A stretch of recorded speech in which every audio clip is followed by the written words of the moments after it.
Hello everyone, welcome to science हुआ, जहाँ physics chemistry bio के कंसेप्ट क्लियर होते हैं विद नो रट्टा एंड ओनली लॉजिक। तो आज हम पढ़ेंगे क्लास 12 केमिस्ट्री की यूनिट 2 इलेक्ट्रोकेमिस्ट्री। आज हम ये सारे टॉपिक्स इलेक्ट्रोकेमिस्ट्री की यूनिट में कवर करेंगे। सबसे पहले हम पढ़ेंगे इलेक्ट्रोकेमिस्ट्री होता क्या है, इलेक्ट्रोकेमिकल सेल क्या होता है, इलेक्ट्रो पोटेंशियल के बारे में पढ़ेंगे, ईएमएफ ऑफ अ सेल पढ़ेंगे, Nernst equation, relation it with thermodynamics, conductance of electrolytic solution, variation of conductance, electrolysis, batteries and fuel cells and last corrosion.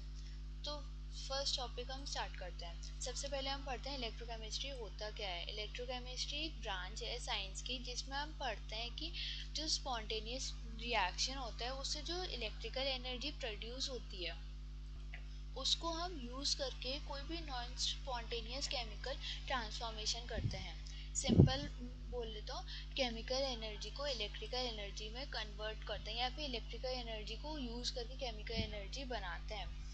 इसमें दो केसेस होते हैं। जब हम केमिकल एनर्जी से इलेक्ट्रिकल एनर्जी बनाते हैं, मतलब कोई भी केमिकल रिएक्शन है उससे हम कोई भी इलेक्ट्रिकल एनर्जी फॉर्म करते हैं, तो उस वो वाले सेल होते हैं वो कौन परफॉर्म करता है, वो करता है गैल्वेनिक सेल। अब अगर इलेक्ट्रिकल एनर्जी से कोई भी केमिकल रिएक्शन हो रहा है तो वो होता है electrolytic solution, sorry electrolytic cell के थ्रू। अब देखें तो जो इलेक्ट्रोकेमिस्ट्री है वो हमें एक्सप्लेन करती है how electricity is produced by chemical reactions and how electricity can cause chemical changes. जो इलेक्ट्रोकेमिस्ट्री है वो हमें ये बताती है कि जो इलेक्ट्रिसिटी है वो हमें कैसे प्रोड्यूस होती है केमिकल रिएक्शंस के थ्रू, और जो या फिर जो इलेक्ट्रिसिटी है वो हमें कैसे कॉज करती है कोई भी केमिकल रिएक्शन। तो ये रहा बेसिक्स ऑफ इलेक्ट्रोकेमिस्ट्री। इलेक्ट्रोकेमिस्ट्री होता क्या है। अब बात करते हैं इलेक्ट्रोकेमिकल सेल क्या होता है। इलेक्ट्रोकेमिकल सेल एक डिवाइस होता है जिसमें जो केमिकल एनर्जी है वो इलेक्ट्रिकल एनर्जी में कन्वर्ट कर देते हैं, जिसकी वजह से कोई भी केमिकल चेंज अकर होता है।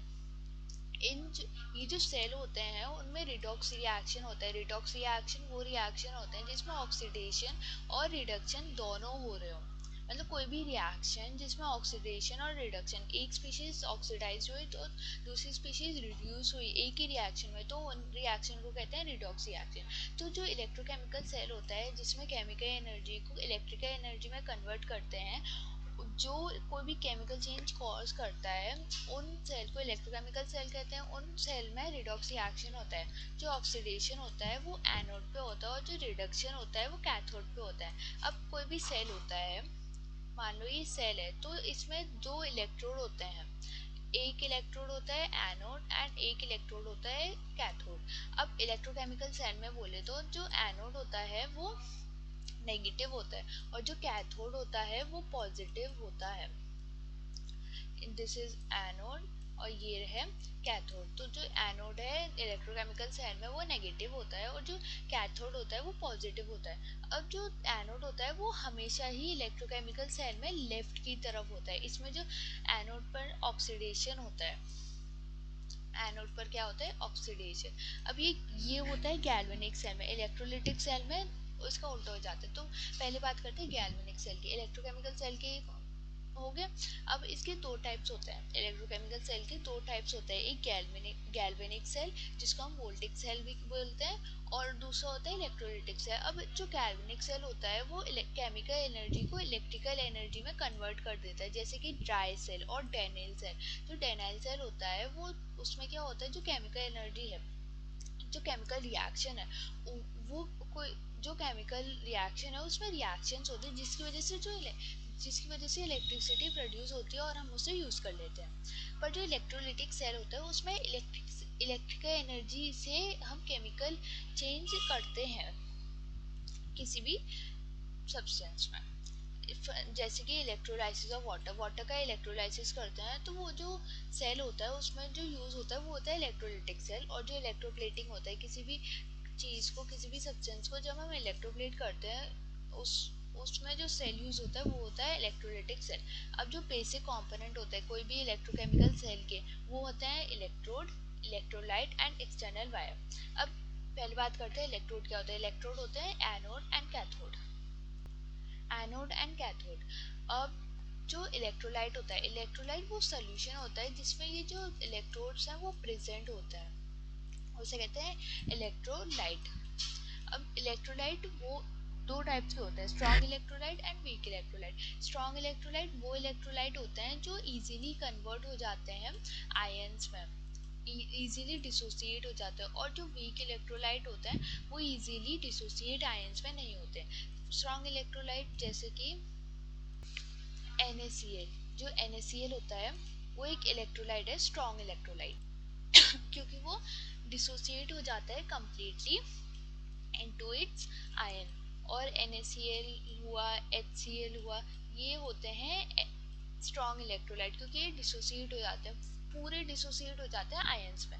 और जो वीक इलेक्ट्रोलाइट होते हैं जैसे कि एसिटिक एसिड CH3COOH, अमोनिया, ये वीक इलेक्ट्रोलाइट होते हैं क्योंकि ये जो इलेक्ट्रोलाइट है ये डिसोसिएट तो होता है पर पार्शियली डिसोसिएट होते हैं, इसलिए इन्हें कहते हैं वीक इलेक्ट्रोलाइट। इलेक्ट्रोलाइट के बारे में हम बाद में बात करेंगे। तो ये रहा बेसिक इलेक्ट्रोकेमिकल सेल के। इलेक्ट्रोकेमिकल सेल का स्ट्रक्चर ये होता है। अब सबसे पहले हम बात करते हैं कोई भी सेल होता है उसको हम रिप्रेजेंट कैसे करते हैं। अब ये रहा रिएक्शन, ये रही रिएक्शन। अब कोई भी रिएक्शन लो जैसे कि Zn plus copper 2 plus gives Zn 2 plus plus copper. अब ये एक रिएक्शन है, इसमें क्या हो रहा है, जो जिंक है वो ऑक्सीडाइज हो जाता है इनटू Zn2 प्लस, और जो कॉपर 2 प्लस है वो रिड्यूस हो जाता है इनटू कॉपर। तो इसको हम रिप्रेजेंट कैसे करेंगे, तो जो ऑक्सीडाइज हो रहा है उसको पहले ऐसे लिखेंगे Zn किस में ऑक्सीडाइज हो गया, Zn2 प्लस में। इसमें क्या करते हैं, जो मैटर की स्टेट होती है, जो इनकी स्टेट होती है वो भी शो करते हैं। तो ये जो Zn है वो पहले सॉलिड में होता है, फिर जो वो डिसोसिएट हो जाता है, वो ऑक्सीडाइज हो जाता है, तो वो प्रेजेंट होता है एक्वस फॉर्म में। फिर ये डबल डैश जो ये शो करता है सॉल्वेंट। ये फिर आता है कॉपर जो रिड्यूस हुआ, कॉपर 2 प्लस प्रेजेंट होता है एक्वस में, और ये किस में रिड्यूस हो गया, into copper which is solid. तो ऐसे हम किसी भी सेल को रिप्रेजेंट कर सकते हैं। अब इसमें क्या लिया है, इसमें कोई भी एम लिया, कोई भी सेल लिया जिसमें जो एनोड और कैथोड है वो है M1 और M2। तो इसमें क्या किया, जो M1 है इसकी रिएक्शंस हम लिखेंगे तो वो आएगी M1 plus M2 N plus is equal to M1 N minus plus M2। तो इसको हमने रिप्रेजेंट करा। पहले जो ऑक्सीडाइज हो रहा है, ऑक्सीडेशन का होता है एनोड पर, तो जो एनोड पर है वो हम रिप्रेजेंट करेंगे। फिर जो उसको वो ऑक्सीडाइज होके क्या बना वो हम लिखेंगे। इस साथ में जो स्टेट ऑफ मैटर होती है वो कौन सी स्टेट में प्रेजेंट है, जैसे कि जो मेटल M है वो प्रेजेंट है सॉलिड में बिफोर ऑक्सीडेशन, तो उसके हम सॉलिड स्टेट लिख देंगे। उसके बाद एक्वस में प्रेजेंट होता है आफ्टर ऑक्सीडेशन, तो उसको हम एक्वस में लिख देंगे। फिर हम डबल डैश का यूज करते हैं जो रिप्रेजेंट करता है सॉल्ट ब्रिज। फिर हम रिडक्शन को रिप्रेजेंट करेंगे कि कौन सी स्पीशीज रिड्यूस हो रही है। फिर जो रिड्यूस होके बनाती है उसको हम रिप्रेजेंट करते हैं। जो कैथोड होता है उस पर रिडक्शन होता है, और जो एनोड होता है उस पर ऑक्सीडेशन होता है। ऑक्सीडेशन क्या होता है, oxidation is the losing of electrons and reduction is the gaining of electrons. ये बेसिक है। अब जो कैथोड होता है उसमें हम डिफरेंशिएट करेंगे तो हम आएगा, जो कैथोड होता है वो पॉजिटिव होता है क्योंकि जो उसमें जो इलेक्ट्रॉन्स है वो कंज्यूम हो रहा है, तो जो कैथोड का साइन आता है वो पॉजिटिव आता है। और एनोड का साइन देखें तो वो नेगेटिव आता है, क्योंकि इसमें जो इलेक्ट्रॉन्स है वो रिलीज होते हैं, क्योंकि जो एनोड है उस पर ऑक्सीडेशन होता है, ऑक्सीडेशन में इलेक्ट्रॉन्स होते हैं वो रिलीज करते हैं, तो जो एनोड होता है उसका जो साइन होता है वो नेगेटिव आ जाता है। अब रिएक्शन देखें तो जो कैथोड है उस पर रिएक्शन होता है रिडक्शन, और एनोड पे होता है oxidation. Reduction is the losing of electrons, sorry gaining of electrons, and oxidation is the losing of electrons. इसमें जो मूवमेंट होता है इलेक्ट्रॉन्स का वो सेल के अंदर होता है, सेल के अंदर जाते हैं इलेक्ट्रॉन्स, और जो एनोड में होता है उसमें जो इलेक्ट्रॉन्स होते हैं वो सेल के बाहर जाते हैं, क्योंकि उस पर ऑक्सीडेशन होता है, ऑक्सीडेशन में इलेक्ट्रॉन्स देते हैं, तो जो सेल होता है वो उसके बाहर जाते हैं इलेक्ट्रॉन्स, पर कैथोड में सेल के अंदर जाते हैं। तो ये रहा किसी भी हम सेल को हम रिप्रेजेंट कैसे कर सकते हैं। अब बात करते हैं हम गैल्वेनिक सेल की, जो एक इलेक्ट्रोकेमिकल सेल का टाइप है। एक गैल्वेनिक सेल एक ऐसा सेल है, एक इलेक्ट्रोकेमिकल सेल है जिसमें जो केमिकल एनर्जी होती है उससे हम इलेक्ट्रिकल एनर्जी बनाते हैं। मतलब कोई भी केमिकल रिएक्शन हुआ उससे कोई भी इलेक्ट्रिकल एनर्जी प्रोड्यूस हो रही है जिसको हम यूज़ करते हैं, उसको कहते हैं हम गैल्वेनिक सेल। गैल्वेनिक सेल को हम वोल्टिक सेल भी बोलते हैं। अब इसमें होता क्या है, इसमें स्पॉन्टेनियस रिडॉक्स रिएक्शन होता है। स्पॉन्टेनियस रिएक्शन कौन से होता है? स्पॉन्टेनियस रिएक्शन वो रिएक्शन होता है जिसमें जो डेल्टा जी होता है वो लेस देन जीरो होता है, मतलब जो गिफ्ट फ्री एनर्जी है वो नेगेटिव होती है। ऐसे रिएक्शन जिसमें जो गिफ्ट फ्री एनर्जी है वो जीरो है, लेस देन जीरो हो, तो ऐसे रिएक्शंस को हम बोलेंगे ऐसे less than, not a greater than. तो ऐसे रिएक्शन जिसमें जो डेल्टा जी है वो जीरो से छोटी हो, तो ऐसे रिएक्शन को हम बोलते हैं स्पॉन्टेनियस रिएक्शन। और जो रिडॉक्स रिएक्शन होते हैं, रिडॉक्स रिएक्शन ऐसे रिएक्शन जिसमें ऑक्सीडेशन और रिडक्शन दोनों ही हो रहे हो एक ही साथ, तो उन्हें रिडॉक्स रिएक्शन कहते हैं। तो सिंपल अगर हम इन्हें ज्वाइन करेंगे तो स्पॉन्टेनियस रिडॉक्स रिएक्शन ऐसे रिएक्शन होते हैं जिसमें जो डेल्टा जी की वैल्यू है वो जीरो से छोटी हो, नेगेटिव हो, और उस रिएक्शन में जो ऑक्सीडेशन और रिडक्शन हो वो साइमल्टेनियसली हो, तो उन्हें कहेंगे हम स्पॉन्टेनियस रिडॉक्स रिएक्शन। अब इसमें जो एनोड होता है उस वो लेफ्ट हैंड साइड पे प्रेजेंट होता है, वो लेफ्ट साइड में प्रेजेंट होता है, और जो कैथोड होता है वो राइट साइड पे प्रेजेंट होता है। एनोड पे ऑक्सीडेशन होता है और कैथोड पे होता है रिडक्शन। ये this is anode and this is cathode. ये बीच में सोल्यूशन प्रेजेंट होता है उसको हम कहते हैं इलेक्ट्रोलाइट, और ये जो एनोड एंड कैथोड है उनको हम कहते हैं इलेक्ट्रोड्स। तो ये जो एनोड है उस पर ऑक्सीडेशन होता है और जो कैथोड होता है उस पर रिडक्शन होता है, जिसकी वजह से जो एनोड होता है वो नेगेटिव होता है और जो कैथोड होता है वो पॉजिटिव होता है। इलेक्ट्रॉन्स क्या होते हैं? इलेक्ट्रॉन्स एनोड से कैथोड की तरफ फ्लो करते हैं। जो इलेक्ट्रॉन्स होते हैं ऑक्सीडेशन हो जाए तो एनोड क्या करता है, एनोड पे अगर कोई मेटल है तो वो क्या करते हैं, इलेक्ट्रॉन्स रिलीज कर देते हैं, तो इलेक्ट्रॉन रिलीज हो जाते हैं तो वो कैथोड की तरफ पहुंच जाते हैं, तो कैथोड उसे एक्सेप्ट कर लेता है, तो जो इलेक्ट्रॉन्स का फ्लो हुआ वो हुआ एनोड टू कैथोड। पर जो इलेक्ट्रिक करंट का फ्लो होता है वो होता है कैथोड टू एनोड, इसमें रिवर्स हो जाता है, reverse to the flow of electrons. अब इसकी एक ट्रिक है कैसे याद करें कि एनोड नेगेटिव है कौन सा पॉजिटिव है कैथोड, तो ऐसे याद करो LOAN, लोन। ये अगर याद होगा तो सही रहेगा। अब ये क्या होता है, L for left, left, O for oxidation and A for anode, anode, and N for negative. तो जो इस ये लोन है वो एनोड के बारे में बताता है। जो एनोड है वो लेफ्ट हैंड साइड पे प्रेजेंट है और इस पे ऑक्सीडेशन हो रहा है, और जो इसका साइन है वो नेगेटिव होता है। अब इसका हम अपोजिट कर देंगे तो अपोजिट करेंगे तो कैथोड पे क्या होगा, इसमें ऑक्सीडेशन हो रहा है तो कैथोड पे रिडक्शन होगा। ये नेगेटिव है तो ये पॉजिटिव हो जाएगा, ये लेफ्ट हैंड साइड पे है तो ये राइट हैंड साइड पे प्रेजेंट होगा। तो अगर ये याद होगा तो इजी रहेगा। अब एग्जाम्पल लें तो कॉमन एग्जाम्पल आता है डेनिल सेल। जिस कोई भी रिएक्शन अभी बात करें जिंक और कॉपर वाली, तो जो zinc plus copper 2+ is equal to zinc 2+ plus copper. अब ये कोई भी रिएक्शन है, basic reaction of a Daniell cell. अब इसमें क्या हो रहा है, जो जिंक है वो ऑक्सीडाइज हो रहा है, वो इलेक्ट्रॉन रिलीज कर रहा है, तो जो जिंक है वो एनोड पे प्रेजेंट होगा, पर जो कॉपर है वो रिड्यूस हो रहा है इनटू कॉपर, क्योंकि वो एक्सेप्ट कर लेता है इलेक्ट्रॉन्स फ्रॉम जिंक। तो जो कॉपर है वो कैथोड पे प्रेजेंट होगा, क्योंकि इसमें ये रिड्यूस हो रहा है। तो ये बात रही डेनिल सेल की, जो एक एग्जांपल है गैल्वेनिक सेल का।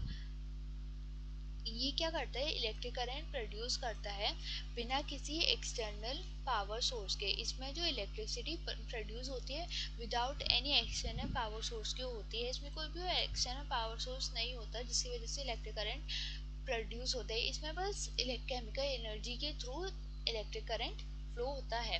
तो ये बात रही गैल्वेनिक सेल की। अब आगे बात करते हैं गैल्वेनिक सेल के मेन पार्ट्स क्या होते हैं, गैल्वेनिक सेल किन किन चीज़ों से बना होता है। तो इसके मेन कंपोनेंट होता है anode, cathode, electrolyte solution, salt bridge, external wire. ये मेन कंपोनेंट होता है। अब इसका अगर डायग्राम बनाए, इसको अगर हम रिप्रेजेंट करें डायग्रामेटिकली, तो ये रहा एनोड लेफ्ट पे और ये रहा कैथोड। अब इनके बीच में जो सोल्यूशन हुआ, एक सोल्यूशन में प्रेजेंट होता है जिसको हम कहते हैं इलेक्ट्रोलाइट।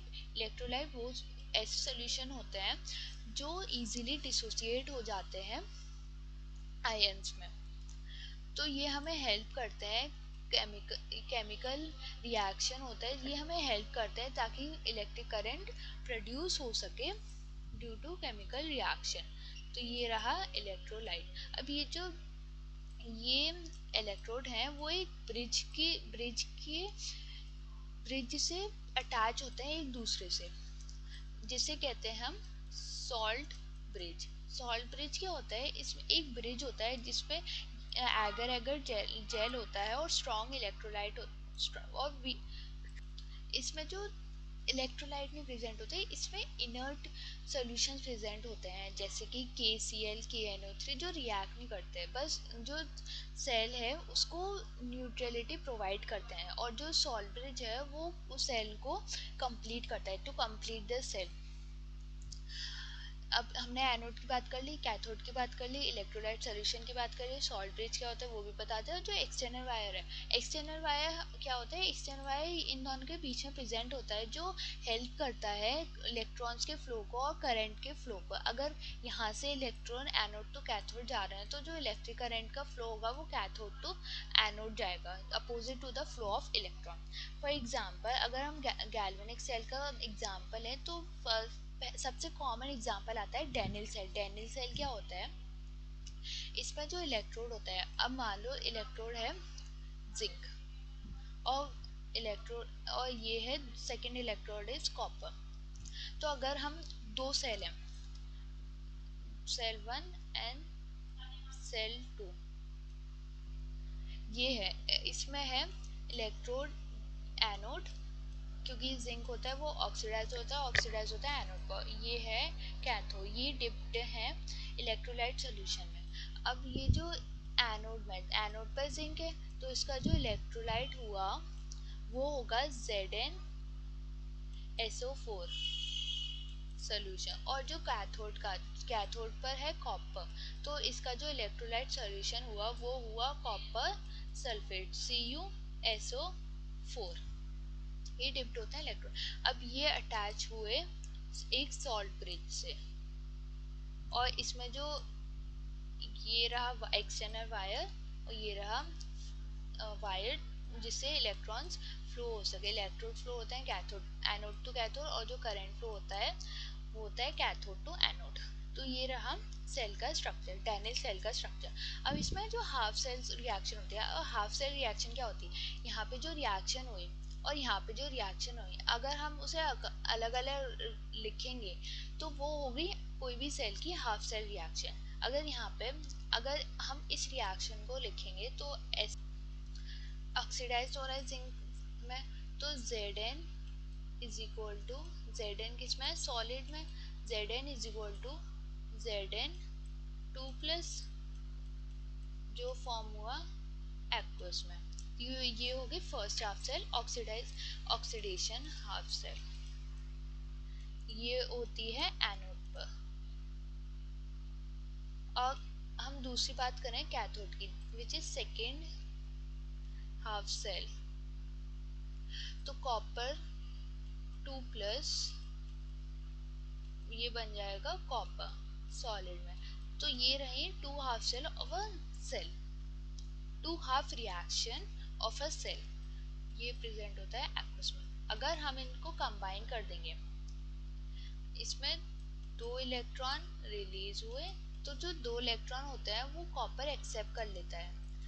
अब हम इनको अटैच कर लेंगे। अब हम इनको एक ही में लिखेंगे तो ये जो 2 इलेक्ट्रॉन है वो एक दूसरे से कैंसिल हो जाएंगे। तो हमारी जो रिएक्शन आएगी वो आएगी zinc is equal to Zn is equal to copper 2+ aqueous is equal to Zn 2+ plus copper. इसमें जो जिंक है वो ऑक्सीडाइज हो जाते हैं इनटू जिंक आयन, और जो कॉपर आयन है वो रिड्यूस हो जाते हैं इनटू कॉपर। अब आगे बात करते हैं इलेक्ट्रोड पे होता क्या है। जो गैल्वेनिक सेल होता है उनकी जो इलेक्ट्रोड्स है उन पे जनरली होता क्या है। एनोड की बात करें, अब मान लो एनोड पे जिंक है। डैनियल सेल की बात करें, अब मान लो एनोड पे जिंक है, तो उस पे ऑक्सीडेशन होता है जिसकी वजह से जो इलेक्ट्रॉन है वो रिलीज हो जाते हैं, और जो मेटल है जो इलेक्ट्रोड पे प्रेजेंट है वो ऑक्सीडाइज हो जाता है, वो इलेक्ट्रॉन रिलीज कर देता है। Zinc atom loss electron and go into solution as zinc ion, तो वो जिंक आयन में कन्वर्ट हो जाता है बाय रिलीजिंग इलेक्ट्रॉन। अब हम दूसरी बात करें, ये तो एनोड पे हुआ। अब हम कैथोड पे बात करें। अगर कैथोड पे कॉपर इलेक्ट्रोड है, अगर जो कैथोड है वो कॉपर की बनी हुई है, तो जो उस पे जो उस पर क्या होगा, उस पर रिडक्शन होगा, उसमें जो इलेक्ट्रॉन्स है वो एक्सेप्ट होंगे। कैथोड पे क्या होता है, रिडक्शन होता है। रिडक्शन क्या होता है, एक्सेप्टेंस ऑफ इलेक्ट्रॉन। तो जो कॉपर है वो कॉपर आयंस हैं वो इलेक्ट्रॉन्स को एक्सेप्ट कर लेंगे, जिसकी वजह से वो कॉपर फॉर्म हो जाएगा, और जो इलेक्ट्रोड है उस पर जो कॉपर मेटल है वो डिपॉजिट हो जाएगा। ठीक है, तो ये बात रही हमारे इलेक्ट्रोड पे होता क्या है। अब आगे बात करते हैं सॉल्ट ब्रिज क्या होता है, रोल ऑफ सॉल्ट ब्रिज। कोई भी सेल होता है उसमें जो सॉल्ट ब्रिज होता है वो उसका मेन रोल होता है। वो ना क्या करता है, जो इलेक्ट्रिकल सर्किट होता है उसको कंप्लीट कर देता है bye connecting the two half component of set. मान लो ये एनोड है और ये कैथोड है, तो अगर ये कनेक्टेड है, अगर कोई भी सर्किट बनेगा तो एनोड और कैथोड की हेल्प से बनेगा। तो इन दोनों को अटैच करने के लिए हम सॉल्ट ब्रिज का मेन रोल होता है। ये क्या करता है, जो हाफ सेल्स होते हैं उनको इलेक्ट्रिकली न्यूट्रलिटी प्रोवाइड करता है ताकि वो प्रॉपर फंक्शन कर सके। और जो सोल्यूशन होता है दोनों सेल के, जो इलेक्ट्रोलाइट्स होते हैं, ताकि वो मिक्स नहीं हो सके। जैसे कि हमने इसमें ZnSO4 लिया और इसमें CuSO4 लिया, तो ये दोनों मिक्स नहीं हो सके, तो ये प्रिवेंट करता है सॉल्ट ब्रिज। ये चार्ज को बिल्डअप करने से भी रोकता है, मतलब चार्ज ज़्यादा नहीं हो जाए, ज़्यादा एक्यूमुलेट नहीं हो जाए, तो उसको भी सॉल्ट ब्रिज प्रिवेंट करता है।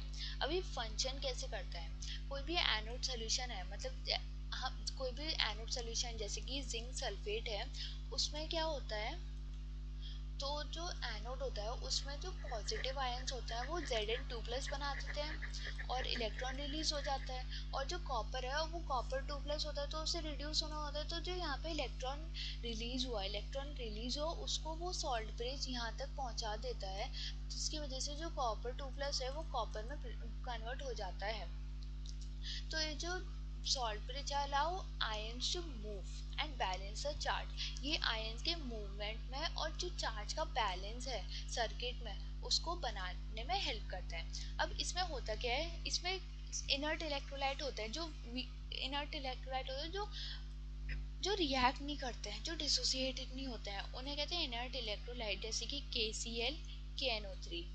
ये प्रेजेंट होते हैं इन अ जेल फॉर्म मतलब एगर एगर जेल में ये इलेक्ट्रोलाइट प्रेजेंट होते हैं इनसाइड अ सॉल्ट ब्रिज। तो ये बात रही सॉल्ट ब्रिज की, हमने पूरे कंपोनेंट पढ़ लिए कोई भी गैल्वेनिक सेल के, डेनाइल सेल के। अब ये रही उसका सेल का रिप्रेजेंटेशन, ये रहा representation of a Daniell cell. ये रहा एनोड को रिप्रेजेंट करा कि वो ऑक्सीडाइज कैसे हुआ। फिर हमने कैथोड का रिप्रेजेंट करा, कैथोड कैसे रिड्यूस हुआ। ये जो बीच में जो डबल लाइन है उससे हम रिप्रेजेंट करते हैं सॉल्ट ब्रिज, और ये जो सिंगल लाइन है वो हम रिप्रेजेंट करते हैं after and before state of matter. अगर ऑक्सीडेशन से पहले स्टेट क्या है और जो ऑक्सीडेशन के बाद है उस वो स्टेट क्या है। ऐसे ही इसमें क्या करते हैं, इसमें जो रिडक्शन से पहले स्टेट क्या है और जो रिडक्शन के बाद स्टेट क्या है, इसको हम सेपरेट करने के लिए सिंगल स्लैश का यूज करते हैं। तो ये रहा रिप्रेजेंटेशन। ये रहा डायग्राम। ये रहा जिंक। ये ऑक्सीडाइज हो गया जिसकी वजह से वो फॉर्म हुआ जिंक 2+। ये रहा कैथोड। कैथोड पे क्या है, कॉपर। तो कॉपर 2+ एक्वस में प्रेजेंट है, तो जब ये इलेक्ट्रॉन एक्सेप्ट कर लेगा तो ये कॉपर में कन्वर्ट हो जाएगा और वो अकमलेट हो जाएगा ऑन दी डिपॉजिट हो जाएगा ऑन दी कॉपर इलेक्ट्रोड। इसमें इसमें एक वोल्टमीटर प्रेजेंट होता है ताकि जो इलेक्ट्रॉन है उसका फ्लो हो सके। ये रहा सॉल्ट ब्रिज KCl, जिसमें प्रेजेंट होता है KCl। इसमें क्या लिखा है, जिंक होता है वो ऑक्सीडाइज हो जाता है जिसकी वजह से वो सोल्यूशन में प्रेजेंट होता है जिंक 2+ में, और जो कॉपर 2+ जो इलेक्ट्रोलाइट में प्रेजेंट होते हैं वो एक्सेप्ट कर लेते हैं और डिपॉजिट हो जाते हैं इलेक्ट्रोड पर। जो कैथोड होता है वो पॉजिटिव होता है और जो एनोड होता है वो नेगेटिव होता है। एनोड की रिएक्शन फर्स्ट हाफ से ऑक्सीडेशन हाफ से zinc is equal to Zn2+, और ये टू इलेक्ट्रॉन्स रिलीज हुए। और हम रिडक्शन हाफ सेल देखेंगे तो जो कॉपर 2+ एक्सेप्ट कर लेता है 2 इलेक्ट्रॉन और फॉर्म कर लेता है कॉपर सॉलिड। अब इसको हम ऐड करेंगे तो बनेगा zinc plus copper 2+ is equal to Zn2+ copper. इसमें जो इलेक्ट्रॉन्स है वो कैंसिल हो जाते हैं जिसकी वजह से हमारी जो ओवरऑल रिएक्शन है वो हमें ये मिलती है। अब कुछ पॉइंट्स होते हैं, जो इलेक्ट्रॉन होता है वो एनोड से कैथोड की तरफ फ्लो होता है। तो जो इलेक्ट्रॉन का फ्लो हुआ वो हुआ जिंक टू कॉपर, पर जो इलेक्ट्रिसिटी करंट का फ्लो होता है वो होता है copper to zinc, opposite to the flow of electron. अब जो सॉल्ट ब्रिज होता है वो कोई भी सर्किट की इलेक्ट्रिकल न्यूट्रलिटी में हेल्प करता है। इसमें क्या होता है, इस वाले सेल में जो केमिकल एनर्जी वो कन्वर्ट होती है इलेक्ट्रिकल एनर्जी। ये की पॉइंट्स हैं जो इस सेल के मेन पॉइंट्स हैं जिनको याद करना जरूरी है। तो हमने बात करी डेनियल सेल की, इलेक्ट्रो केमिकल सेल की। अब दूसरा टाइप आता है, कोई भी दूसरा टाइप आता है इलेक्ट्रोकेमिकल सेल का, वो आता है इलेक्ट्रोलिटिक सेल। इलेक्ट्रोलिटिक सेल एक ऐसा डिवाइस है जिसमें जो इलेक्ट्रिकल एनर्जी है, नॉन स्पॉन्टेनियस केमिकल रिएक्शन, जो इलेक्ट्रिकल एनर्जी है वो कोई भी non spontaneous chemical reaction occur करती है। मतलब हमने कोई भी रिएक्शन करा जिससे कोई भी इलेक्ट्रिसिटी प्रोड्यूस हुई, उस इलेक्ट्रिकल एनर्जी से हमने क्या किया, कोई भी non spontaneous chemical reaction occur किया। अब जो डिवाइस है जिससे हम इलेक्ट्रिक एनर्जी से कोई भी रिएक्शन, जो नॉन स्पॉन्टेनियस रिएक्शन वो रिएक्शन होती है जिसमें जो गिव्स फ्री एनर्जी होती है वो ज़्यादा होती है ज़ीरो से, वो होते हैं नॉन स्पॉन्टेनियस केमिकल रिएक्शन। तो ऐसे रिएक्शन जिसमें डेल्टा जी 0 से बड़ा हो, पॉजिटिव हो, उन्हें कहते हैं नॉन स्पॉन्टेनियस रिएक्शन। और ऐसे डिवाइसेस जिसमें जो इलेक्ट्रिकल एनर्जी है वो हमें ऐसे रिएक्शन करने में हेल्प करती है जिसमें डेल्टा जी 0 से बड़ा हो, वो होते हैं electrolytic cell. Electrolytic cell electricity जो होती है इन सेल में, जो इलेक्ट्रिसिटी होती है वो रिएक्शन को अकर करने में, जो रिएक्शन होती है उसको फोर्स करती है ताकि वो हो पाए। इसके जो कंपोनेंट्स है, ये मेन कंपोनेंट्स होते हैं electrolyte, two electrode and external power source. अभी हमने देखा जो गैल्वेनिक सेल होता है, जो उसमें जो एक्सटर्नल पावर सोर्स है उसमें हमें पावर सोर्स की ज़रूरत नहीं होती, पर जो इलेक्ट्रोलिटिक सेल है उसमें पावर सोर्स की हेल्प होती है। ताकि ऐसे इसलिए क्योंकि जो गैल्वेनिक सेल होता है उसमें हम क्या करते हैं, जो केमिकल रिएक्शन है उससे इलेक्ट्रिसिटी बना देते हैं, पर जिसकी वजह से कोई भी एक्सटर्नल पावर का हमें कोई रोल नहीं होता। पर जो इलेक्ट्रोलिटिक सेल है उसमें क्या करते हैं हम, जो इलेक्ट्रिकल एनर्जी है उससे हम केमिकल रिएक्शन अकर करते हैं। तो जो इलेक्ट्रिकल एनर्जी है वो किससे हम हमें मिलेगी, तो इसलिए हमें पावर सोर्स का यूज करना पड़ता है फॉर इलेक्ट्रोलिटिक सेल में। अब इसके जो कंपोनेंट है इलेक्ट्रोलाइट वो होते हैं, इलेक्ट्रोलाइट तो गैल्वेनिक सेल में भी होते हैं, इलेक्ट्रोड्स भी गैल्वेनिक सेल में होते हैं, पर जो इलेक्ट्रोड होते हैं उसमें जो एनोड होता है वो राइट हैंड साइड पे होता है, और जो कैथोड होता है वो लेफ्ट हैंड साइड पे होता है। उसमें रिवर्स होता आता है गैल्वेनिक सेल में, कैथोड और एनोड। इसमें एनोड में होता है रिडक्शन और कैथोड में होता है ऑक्सीडेशन, जिसकी वजह से इसमें जो कैथोड होता है वो नेगेटिव होता है और जो एनोड होता है वो पॉजिटिव होता है। ये जो इलेक्ट्रोड्स हैं वो रिवर्स होता है बिल्कुल गैल्वेनिक सेल के इन अ इलेक्ट्रोलिटिक सेल। तो ये बात रही इलेक्ट्रोलिटिक सेल की। अब इसमें होता क्या है, एट ईच इलेक्ट्रोड्स पर कोई भी इलेक्ट्रोलिटिक सेल है उसमें उसकी जो इलेक्ट्रोड्स हैं उसमें होता क्या है, कैथोड पे क्या होता है, कैथोड पे रिडक्शन होता है। रिडक्शन क्या होता है, रिडक्शन ही ऑक्सीडेशन होता है। Oxidation is the gaining of electron. तो जो इलेक्ट्रोलिटिक सेल होता है उसमें जो कैथोड होता है उनमें उसमें होता है oxidation. Oxidation is the release of electron. और जो एनोड होता है उसमें रिडक्शन होता है। Reduction is the acceptance of electron. Sorry, तो ये बात रही इलेक्ट्रोलिटिक सेल की। अब बात करते हैं इलेक्ट्रोलिटिक सेल और गैल्वेनिक सेल में डिफरेंस क्या होता है। जो इलेक्ट्रोलिटिक सेल होता है उसमें नॉन स्पॉन्टेनियस केमिकल रिएक्शन होता है, जिसमें जो डेल्टा जी है, डेल्टा जी होता है वो होता है 0 से बड़ा।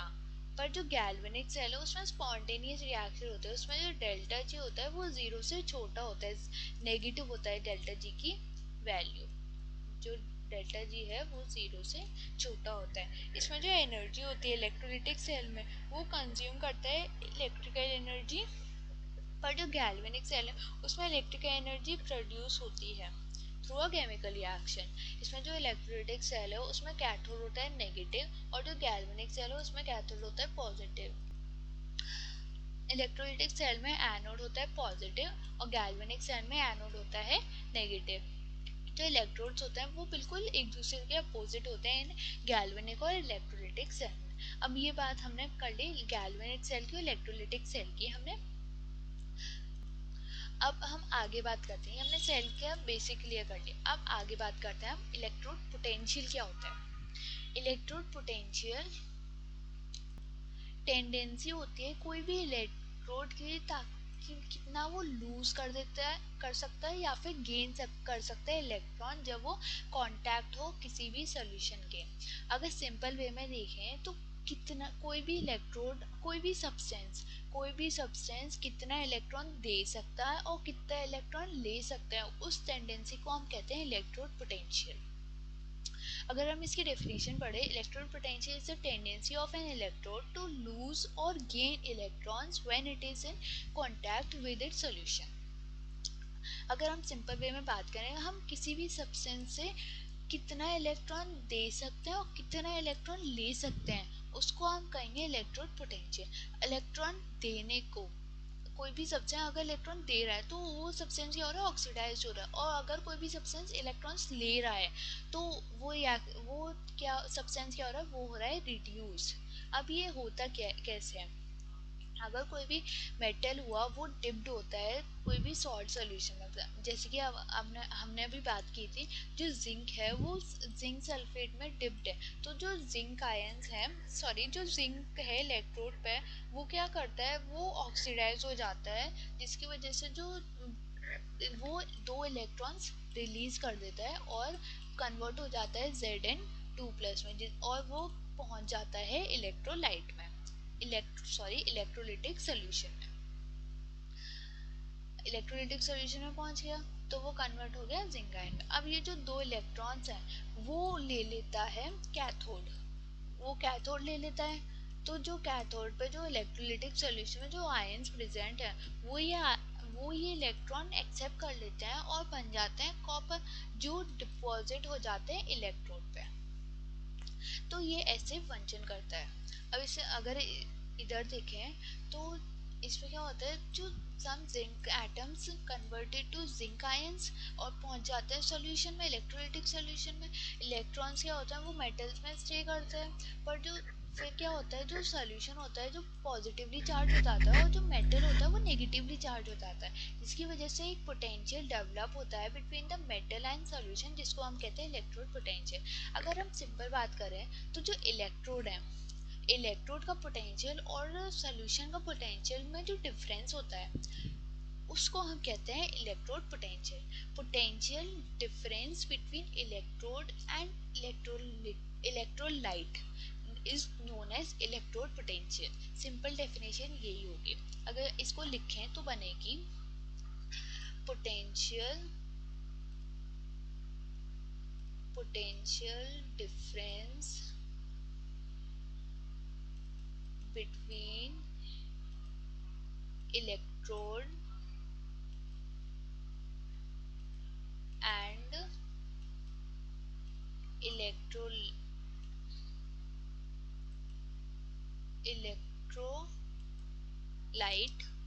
is known as electrode potential. ये सिंपल डेफिनेशन है और ये सही भी है, तो इसको याद करना। बाकी ये कंसेप्ट क्लैरिटी के लिए। अब हम आगे बात करते हैं इलेक्ट्रोड पोटेंशियल कितने टाइप्स के होते हैं। ये जनरली दो टाइप्स के होते हैं, oxidation potential and reduction potential. Oxidation potential उन पे होता है जो ऑक्सीडाइज हो रहे हैं, जो स्पीशीज ऑक्सीडाइज हो रहे हैं, जो इलेक्ट्रॉन्स रिलीज कर रहे हैं, तो उन्हें कहेंगे ऑक्सीडेशन पोटेंशियल। जैसे कि जो जिंक वाला सेल था हाफ और जो कॉपर वाला हाफ सेल था, उसमें जो जिंक क्या हो रहा है वो ऑक्सीडाइज हो रहा है, तो यहाँ पे जो पोटेंशियल होगा वो ऑक्सीडेशन पोटेंशियल होगा। पर जो यहाँ पे हम सेकेंड हाफ सेल में देखें जो कॉपर हो रहा है वो रिड्यूस हो रहा है, तो यहाँ पे जो पोटेंशियल डेवलप होगा between the copper electrode and electrolyte, तो वो जो डेवलप होगा पोटेंशियल उसे कहेंगे हम रिडक्शन पोटेंशियल। ठीक है, रिडक्शन पोटेंशियल में इलेक्ट्रॉन्स गेन होते हैं और जो ऑक्सीडेशन पोटेंशियल है उसमें इलेक्ट्रॉन्स लूज होते हैं। एग्जांपल ये रही half cell of a zinc and ये रही half cell of a copper. अभी जो न्यूमेरिकल्स होते हैं उसमें जो ज़्यादातर यूज होता है वो होता है reduction potential of a metal, reduction potential of electrodes. ठीक है, अब जो स्टैंड हम क्या करते हैं, जैसे कि हमने क्या किया, कोई भी मेटल है उसका हमें पोटेंशियल कैसे पता चलेगा, तो हम क्या करते हैं उसको मेजर करते हैं at a standard condition. Standard condition वो कंडीशन होती है जो फिक्स्ड कंडीशन होती है। जैसे कि अगर इसको हम देखें, अगर हम फिजिक्स के टर्म्स में बात करें तो हम अगर 1 एम्पियर, नहीं फिजिक्स के टर्म्स में नहीं, केमिस्ट्री के टर्म्स में ही, अगर चलो इसी के बारे में बात करते हैं। अगर हमें किसी भी मेटल का इलेक्ट्रोड पोटेंशियल मेजर करना है तो हम क्या करेंगे, उसको हम मेजर करेंगे at a standard condition. Standard condition मतलब जो टेम्परेचर है वो स्टैंडर्ड हो। जैसे कि टेम्परेचर, अगर स्टैंडर्ड टेम्परेचर हम लेंगे तो वो आएगा 298 केल्विन, और अगर हम सेल्सियस के टर्म्स में लेंगे तो वो आएगा 25 डिग्री सेल्सियस। और जो कंसनट्रेशन होगी इलेक्ट्रोलाइट की वो हम लेंगे 1 m, और जो प्रेशर होगा वो होगा 180 m। तो ये रही स्टैंडर्ड कंडीशन। अगर हम इस कंडीशन पे कोई भी मेटल का अगर हम पोटेंशियल मेजर करेंगे तो होगा वो उस मेटल का इलेक्ट्रोड पोटेंशियल। अब क्या होता है, जो कोई भी सेल होता है वो दो कंपोनेंट से बना होता है, एनोड और कैथोड से। तो हम अगर मेटल लेंगे तो एक ही पे तो लेंगे, एनोड या तो एनोड पे लेंगे या कैथोड पे लेंगे। तो और अगर सिंगल लेंगे तो ये सेल आधा होगा, तो हम ऐसे मेजर नहीं कर सकते। तो हम क्या करते हैं, प्लैटिनम यूज करते हैं। जो प्लैटिनम होता है हम उसको अदर इलेक्ट्रोड के पर लगा देते हैं, और उससे जो पोटेंशियल फॉर्म होता है कोई मेटल का उसको कंसीडर कर लेते हैं उस मेटल का standard electrode potential. Standard electropotential is the potential difference between an electron and the standard hydrogen electron under standard condition. Okay, तो मैंने भी बताया जो अगर हमें मेटल का पोटेंशियल फाइंड करना है तो हम प्लैटिनम का यूज करते हैं। प्लैटिनम क्या होता है, उसको हम जो हाइड्रोजन होता है उसकी इलेक्ट्रो लेते हैं, उसमें जो इलेक्ट्रोलाइट होता है वो हम लेते हैं प्लैटिनम, उसमें जो इलेक्ट्रोड होता है वो हम लेते हैं हाइड्रोजन, जो हमें हेल्प करता है कोई भी मेटल का पोटेंशियल फाइंड आउट करने में। अब ई नॉट हमें बताता क्या है, कोई भी अगर किसी भी मेटल का हमें इलेक्ट्रोड पोटेंशियल फाइंड करे तो हमें क्या बताता है, अगर वो पॉजिटिव होता है तो वो हमें बताता है कि वो रिड्यूस है, वो उसमें मतलब उसकी हायर डेंसिटी, वो बहुत सारे इलेक्ट्रॉन्स एक्सेप्ट कर सकते हैं, उसकी जो टेंडेंसी है एक्सेप्ट करने की इलेक्ट्रॉन्स वो बहुत ज़्यादा है। पर अगर जो इलेक्ट्रोड पोटेंशियल नेगेटिव है, अगर इलेक्ट्रोड पोटेंशियल नेगेटिव आता है तो वो हमें बताता है कि जो मेटल है वो सबसे ज़्यादा मतलब उसकी जो स्ट्रॉन्ग टेंडेंसी है, जो वो इलेक्ट्रॉन्स लूज कर देते हैं, उसकी स्ट्रॉन्ग टेंडेंसी होती है तो लूज इलेक्ट्रॉन मतलब वो ज़्यादा से ज़्यादा ऑक्सीडेशन कर सकता है। जैसे कि जो कॉपर 2+ जो कॉपर है उसका ऑक्सीडेशन पोटेंशियल होता है वो होता है पॉजिटिव, उसका जो इलेक्ट्रोड पोटेंशियल होता है वो होता है पॉजिटिव, तो वो प्रेफर करता है रिडक्शन। और जो जिंक होता है वो उसका जो इलेक्ट्रोड पोटेंशियल होता है वो होता है नेगेटिव, तो वो प्रेफर करता है ऑक्सीडेशन क्योंकि वो नेगेटिव है। ठीक है, अब देखें सेल पोटेंशियल क्या होता है, वो हमने तो बात कर ली इलेक्ट्रोड पोटेंशियल। अब सेल पोटेंशियल क्या होता है, सेल पोटेंशियल को हम ईएमएफ भी कहते हैं। ईएमएफ क्या होता है, जो इलेक्ट्रोड्स हैं एनोड और कैथोड इन दोनों के बीच में जो पोटेंशियल डिफरेंस है उसे हम कहेंगे cell potential. Potential difference between two electrodes of an electrochemical cell is known as cell potential, जिसको हम EMF भी कहते हैं। EMF stand for electromotive force। अगर हम सिंपली बात करें तो EMF हमें बताता है, वो हमें बताता है कि कोई भी इलेक्ट्रोड है उस मतलब वो कितना स्ट्रांगली इलेक्ट्रॉन्स को पुश कर सकता है एनोड टू कैथोड, ये हमें बताता है सेल पोटेंशियल। इसका फॉर्मूला होता है cathode minus anode, E naught cell is equal to E naught cathode minus E naught anode. हमने अभी देखा इसमें जो कॉपर की वैल्यू है, अगर हमें जो कॉपर का इलेक्ट्रो पोटेंशियल है वो है पॉजिटिव 0.34 वोल्ट और जो जिंक का है वो है नेगेटिव 0.76 वोल्ट। तो अगर हमें इस सेल की डेनाइल सेल की अगर हमें ई नॉट निकालना है तो हम क्या करेंगे, कैथोड पे क्या होता है, कैथोड पे होता है कॉपर, तो E naught of copper minus E naught of anode, anode पे क्या होता है जिंक, तो ई नॉट ऑफ जिंक। अब हम इन वैल्यू को पुट कर देंगे 0.34 माइनस माइनस प्लस हो जाएगा तो प्लस 0.76। अगर हम इसे सॉल्व करेंगे तो हमारा आंसर आएगा 1.11 वोल्ट। तो ये हमारा आ गया cell potential of a Daniell cell. अब अगर पॉजिटिव आ रही है, इसमें जो ई नॉट की वैल्यू है, ई नॉट सेल है, जो सेल पोटेंशियल आ रहा है डेनाइल सेल का वो पॉजिटिव है, तो इस पॉजिटिव है तो ये हमें बताता है कि जो रिएक्शन है वो स्पॉन्टेनियस है, इसमें जो गिब्स फ्री एनर्जी है उसकी वो क्या है, वो जीरो से छोटी है, वो पॉजिटिव है, जो डेल्टा जी है वो पॉजिटिव है। तो ये अगर अगर ई नॉट सेल की वैल्यू पॉजिटिव है तो जो डेल्टा जी है वो जीरो से छोटा होगा, तो जो डेल्टा जी है उसकी वैल्यू होती है नेगेटिव। पर जो अगर ई नॉट सेल की वैल्यू आती है नेगेटिव तो जो डेल्टा जी है वो जीरो से बड़ा होता है, तो जो डेल्टा जी की वैल्यू होती है वो पॉजिटिव होती है। पर अगर ई नॉट सेल अगर जीरो आता है जैसे कि हाइड्रोजन का, तो वो हमें बताता है कि जो सिस्टम है वो इक्विलिब्रियम में प्रेजेंट है, उसमें ना तो स्पॉन्टेनियस रिएक्शन है ना नॉन स्पॉन्टेनियस रिएक्शन है। ये बात रही सेल पोटेंशियल। अब हम देखेंगे कि सेल पोटेंशियल एग्जिस्ट क्यों करता है, एग्जिस्ट कैसे करता है, क्यों करता है।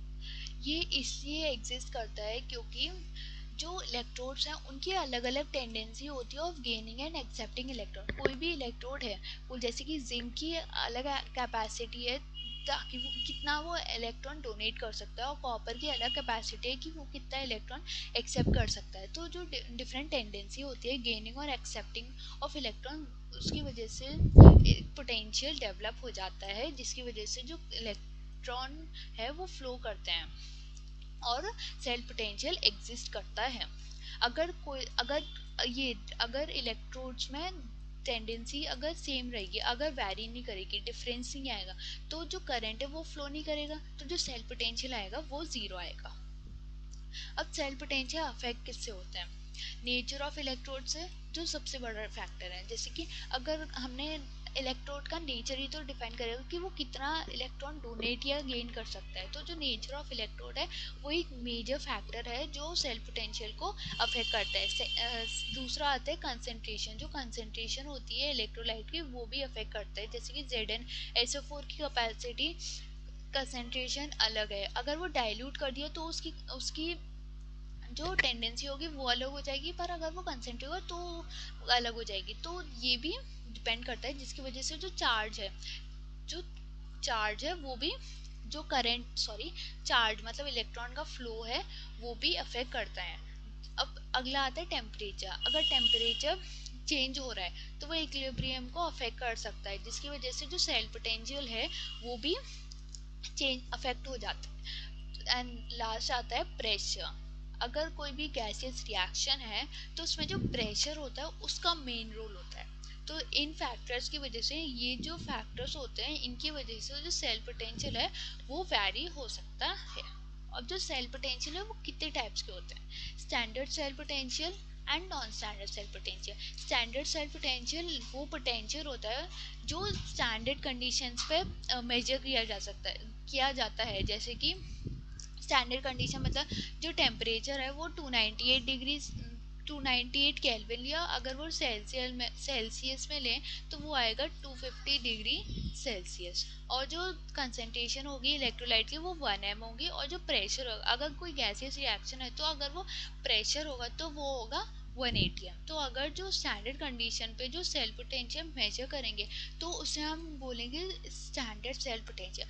पर अगर हम नॉन स्टैंडर्ड, अगर इन स्टैंडर्ड कंडीशन पे अगर हम सेल पोटेंशियल मेजर नहीं करते तो उसे हम कहेंगे नॉन स्टैंडर्ड सेल पोटेंशियल। अब non standard cell potential measure कैसे करते हैं? वो हम मेजर करते हैं by using a Nernst equation. अब नर्स इक्वेशन में क्या होता है? ई होता है E cell potential is equal to electrode potential minus 0.0591 upon n log Q. Log Q को हम लॉग के सी भी कहते हैं, जो रिप्रेजेंट करता है इक्विलिब्रियम। ये इक्विलिब्रियम में प्रेजेंट होता है। बाकी नर्स इक्वेशन के बारे में हम आगे भी डिटेल में बात करेंगे। अब बात करते हैं ईएमएफ। ईएमएफ क्या होता है? Electromotive force. अभी हमने बात करी थी सेल पोटेंशियल, सेम वही है। सेल पोटेंशियल को हम ईएमएफ भी कहते हैं, which is electromotive force. Electromotive force potential difference होता है between the two electrodes in an open circuit. जब सर्किट में, ओपन सर्किट क्या होता है? जिस सर्किट में करंट फ्लो नहीं कर रहा तो उन सर्किट को कहेंगे हम ओपन सर्किट। तो जब हम मेजर करते हैं cell potential difference between two electrode, अगर हम दो इलेक्ट्रोड में अगर पोटेंशियल डिफरेंस सेल पोटेंशियल का मेजर करते हैं जब करंट फ्लो नहीं कर रहा हो, तो उस सेल पोटेंशियल को हम बोलेंगे ईएमएफ और इलेक्ट्रोमोटिव फोर्स। इसका जो फॉर्मूला होता है E naught cell is equal to E naught cathode minus E naught anode, cathode minus anode. अब इसकी कुछ कंडीशंस होती है। ईएमएफ हम कोई भी सेल का हम ईएमएफ कुछ कंडीशंस पे ही मेजर कर सकते हैं। जैसे कि जब सर्किट ओपन हो, जब सर्किट में कोई भी करंट फ्लो नहीं कर रहा हो, तब ये हम सेल का ईएमएफ मेजर कर सकते हैं। जैसे कि जब करंट फ्लो नहीं कर रहा हो, कोई भी एनर्जी लॉस नहीं हो रही है ड्यू टू रेजिस्टेंस क्या होता है? ऑब्स्टिकल्स होता है in the flow of current. जब करंट फ्लो होता है तो जो भी ऑब्स्टिकल, जो भी रुकावट आती है तो उन्हें हम कहते हैं रेजिस्टेंस। तो जब कोई भी एनर्जी लॉस नहीं हो रहा हो ड्यू टू रेजिस्टेंस, तब हम ईएमएफ को मेजर कर सकते हैं।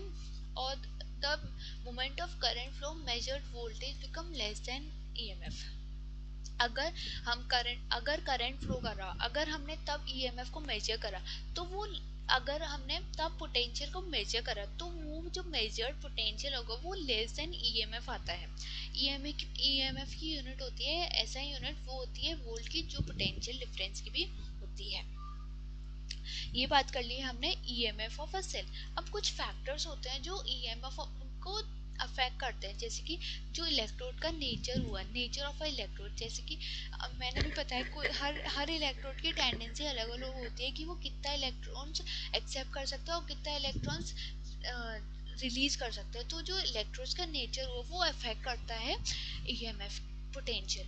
और जो कंसंट्रेशन हुई आयंस की वो भी ईएमएफ को अफेक्ट करता है, टेम्परेचर भी और प्रेशर। अगर कोई गैसेस रिएक्शन है तो अगर प्रेशर चेंज हो रहा हो तो वो भी अफेक्ट करता है ईएमएफ, अगर हम तब ईएमएफ मेजर कर रहे हैं। अब ईएमएफ और स्पॉन्टेनिटी क्या होता है?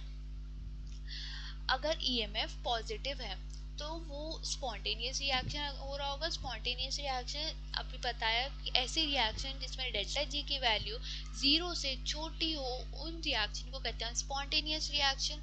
तो अगर ईएमएफ की वैल्यू पॉजिटिव आती है तो ऐसी रिएक्शन को हम बोलेंगे स्पॉन्टेनियस रिएक्शन। पर अगर ईएमएफ की वैल्यू नेगेटिव आ रही है तो वो ऐसी रिएक्शन को कहते हैं हम नॉन स्पॉन्टेनियस, जिसमें जो डेल्टा जी की वैल्यू होती है, delta G stand for gives free energy, जो हम आगे बात करेंगे।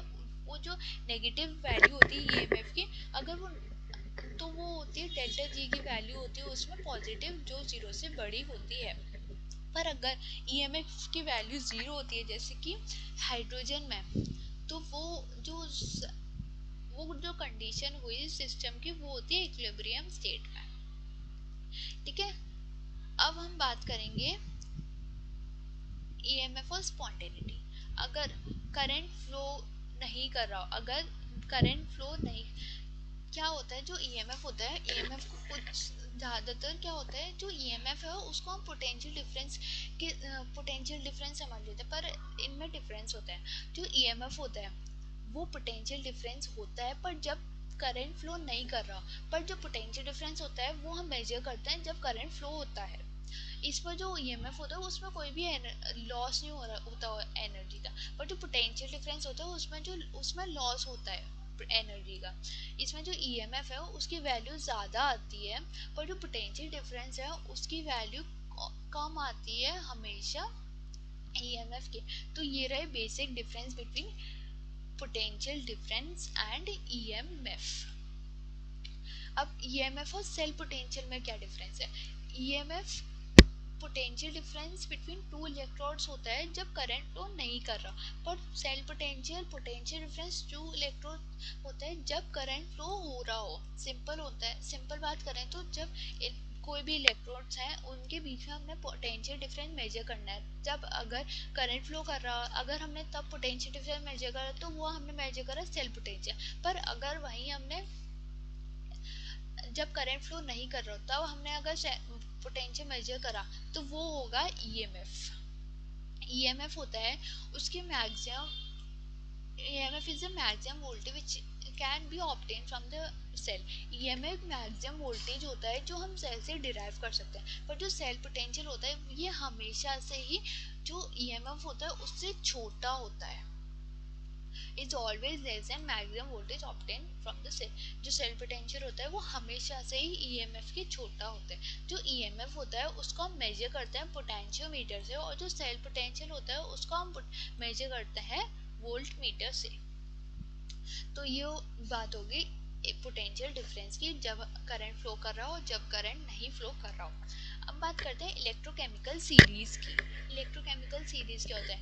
हर एलिमेंट की डिफरेंट टेंडेंसी होती है ऑफ गेनिंग है एक्सेप्टिंग इलेक्ट्रॉन। तो हमने ऐसे ही अभी स्टैंडर्ड पोटेंशियल हमने मेजर करा था अंडर स्टैंडर्ड कंडीशन से। तो हम क्या करते हैं, उनकी जो वैल्यू होती है ई नॉट की, हम उनसे उनके वैल्यू के अकॉर्डिंग हम उन्हें अरेंज कर देते हैं। तो जो अरेंजमेंट हुई उसे हम कहेंगे इलेक्ट्रोकेमिकल सीरीज। ये मेजर होती है under standard condition. Standard conditions मतलब 1 m कंसेंट्रेशन होगी इलेक्ट्रोलाइट की, 180 m प्रेशर होगा अगर गैसियस है, और टेम्परेचर होगा 25 डिग्री सेल्सियस या फिर 298 केल्विन, अगर हम केल्विन के टर्म्स में बात कर रहे हैं तो। ठीक है। अब अगर अब अगर जो ई नॉट की वैल्यू है वो अगर हमें पॉजिटिव आती है, अगर पॉजिटिव आती है तो हम उसे टॉप में मतलब जो सीरीज है उसके टॉप पर अरेंज करेंगे, क्योंकि वो उसका जो नेचर होगा वो ऑक्सीडाइजिंग नेचर होगा। पर अगर उसकी वैल्यू नेगेटिव होगी तो हम उसको सबसे नीचे नीचे रखेंगे, जिस नीचे रखेंगे तो यहाँ पे जो ई नॉट की वैल्यू होती है वो नेगेटिव होती है, और यहाँ पे जो ई नॉट की वैल्यू होती है वो पॉजिटिव होती है। यहाँ ई नॉट की वैल्यू अगर पॉजिटिव हो उसका मतलब होगा वो स्ट्रॉन्ग ऑक्सीडाइजिंग एजेंट है, मतलब वो जो इलेक्ट्रॉन्स है वो ज़्यादा रिलीज कर सकता है, ज़्यादा डोनेट कर सकता है। पर अगर हम यहाँ देखें तो ई नॉट की वैल्यू अगर नेगेटिव है तो मतलब वो रिड्यूस हो रहा है, वो ज़्यादा से ज़्यादा इलेक्ट्रॉन एक्सेप्ट कर सकता है। ये बात रही इलेक्ट्रोकेमिकल सेल की, सॉरी इलेक्ट्रोकेमिकल सीरीज की। अब इसका इम्पोर्टेंस क्या होता है? ये हमें हेल्प करता है मेटल्स की रिएक्टिविटी फाइंड आउट करने में। अगर ई नॉट कम है तो वो रिएक्टिव मेटल है, मतलब जैसे देखें तो अगर E naught value is inversely proportional to reactivity of the metal, इन दोनों का इनवर्स रिलेशन होता है। अगर ई नॉट की वैल्यू ज़्यादा है तो जो रिएक्टिविटी होगी मेटल की वो कम होगी, पर अगर ई नॉट की वैल्यू अगर लो हो जाएगी, अगर ई नॉट की वैल्यू लो हो जाएगी तो जो रिएक्टिविटी होगी मेटल की वो ज़्यादा हो जाएगी। इन दोनों का इनवर्स रिलेशन होता है। ये हमें हेल्प करता है डिस्प्लेसमेंट रिएक्शन अगर करने में। 10th में हमने पढ़ा था डिस्प्लेसमेंट रिएक्शन, उसमें क्या करते थे हम मेटल्स को डिस्प्लेस करते थे एक दूसरे से। तो वो तभी हो पाता था जब मेटल डिस्प्लेस करने वाला कम रिएक्टिव हो।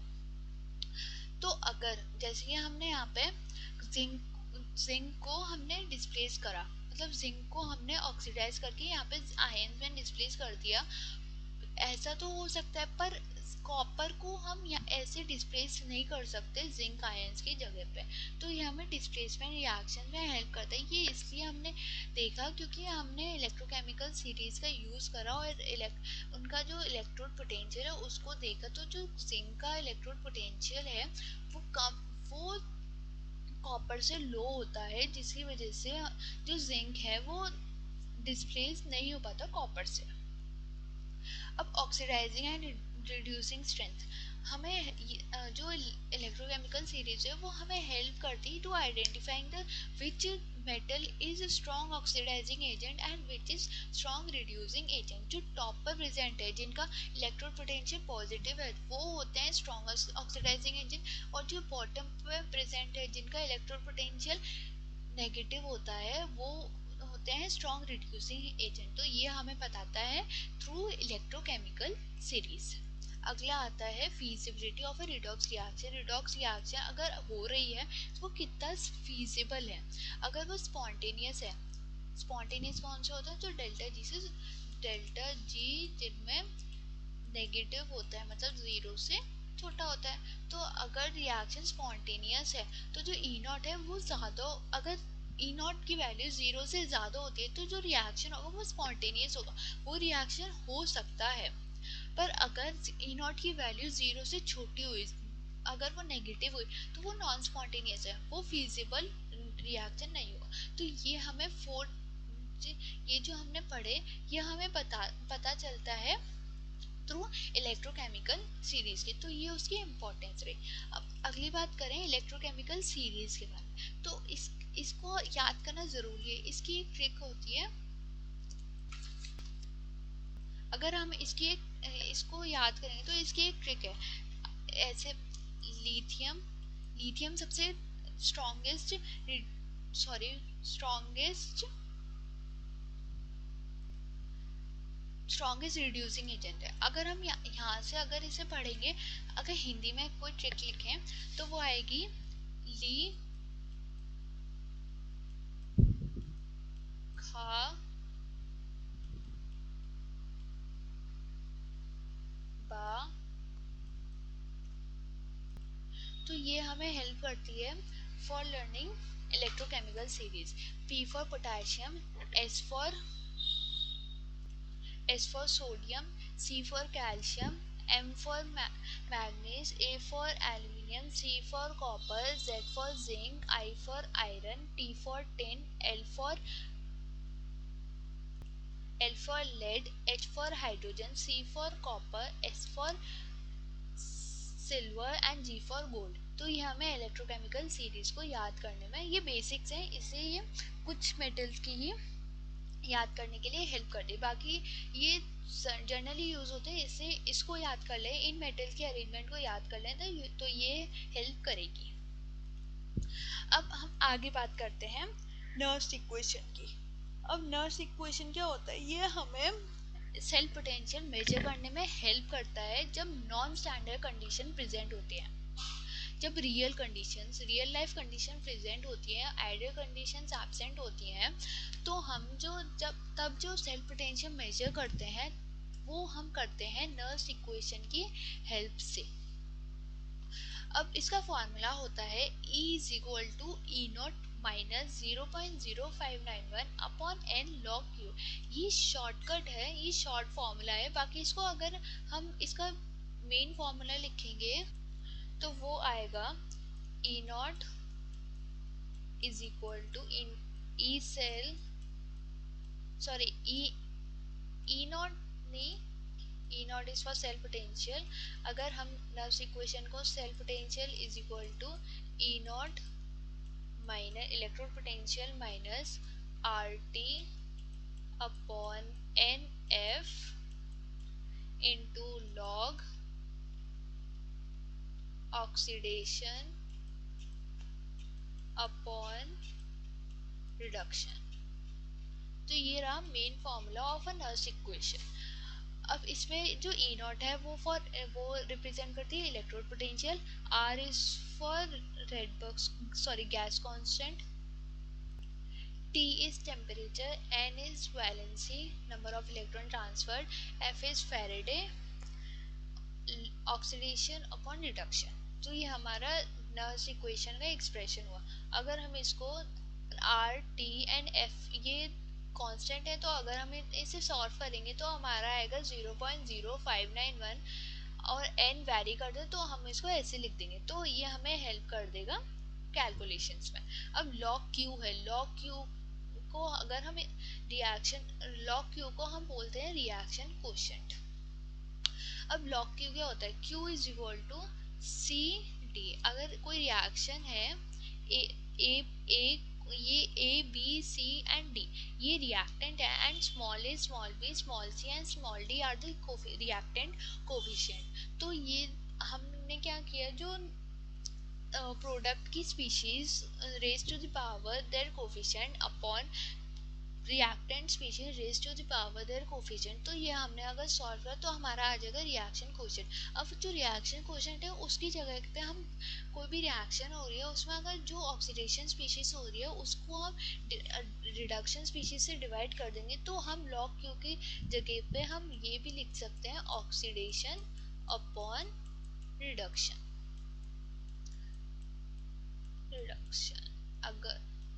अगर कोई भी रिएक्शन में सिर्फ दो ही एलिमेंट है, अगर Q की वैल्यू, अगर प्रोडक्ट की वैल्यू इंक्रीज होती है, मतलब Q की वैल्यू इंक्रीज होती है, तो जो E की वैल्यू है सेल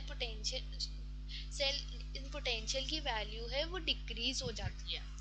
पर अगर जो रिएक्टेंट की वैल्यू इंक्रीज होती है तो Q की वैल्यू डिक्रीज हो जाती है, जिसकी वजह से जो सेल पोटेंशियल है वो इंक्रीज होता है, जिसकी वजह से हम बोल सकते हैं जो प्रोडक्ट हुआ, अगर प्रोडक्ट ज़्यादा हुआ तो रिएक्शन स्लो हो जाती है, पर अगर रिएक्टेंट ज़्यादा हुआ तो रिएक्शन फास्ट होती है, पुश फॉरवर्ड, मतलब जो रिएक्शन होती है वो जल्दी जल्दी होती है, क्योंकि जो रिएक्टेंट है वो ज़्यादा क्वांटिटी में प्रेजेंट होता है। अगर अब हम एग्जांपल लेंगे टेनल सेल का, तो हमने डेनल से लिया zinc plus copper is equal to Zn plus copper.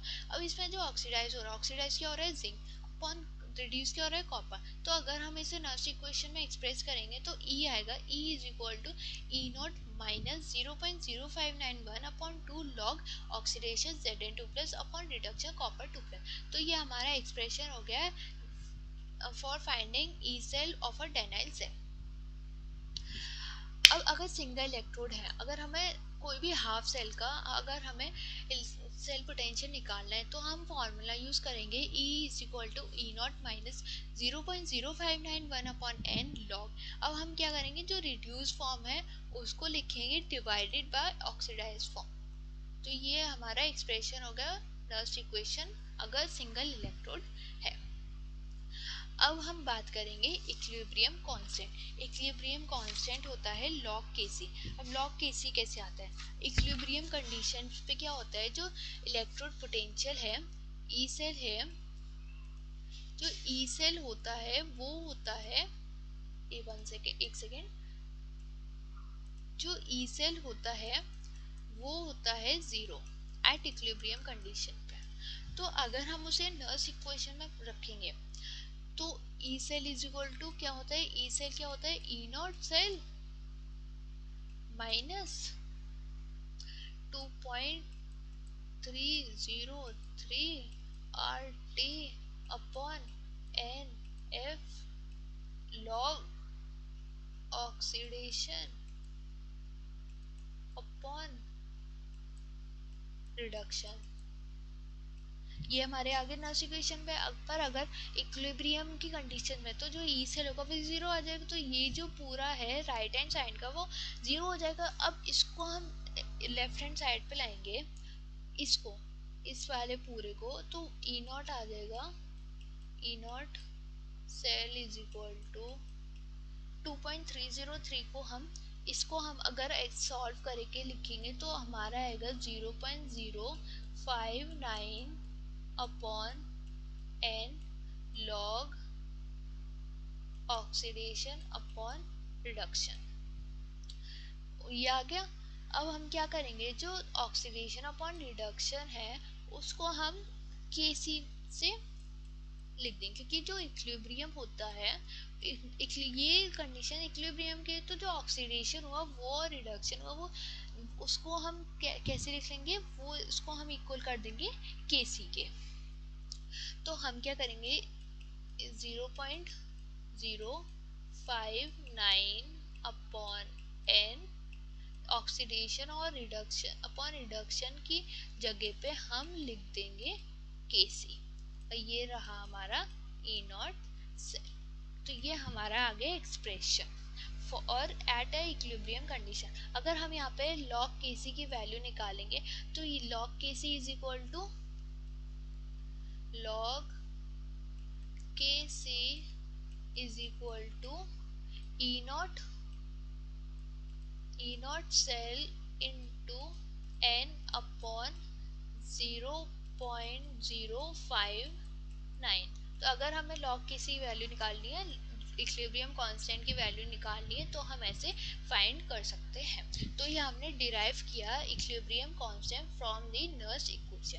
अब बात करते हैं हम Gibbs free energy. Gibbs free energy क्या होता है, गिब्स फ्री एनर्जी हमें बताता है कि कोई भी रिएक्शन फीजिबल है और फीजिबल नहीं है, कोई भी रिएक्शन स्पॉन्टेनियस है स्पॉन्टेनियस नहीं है।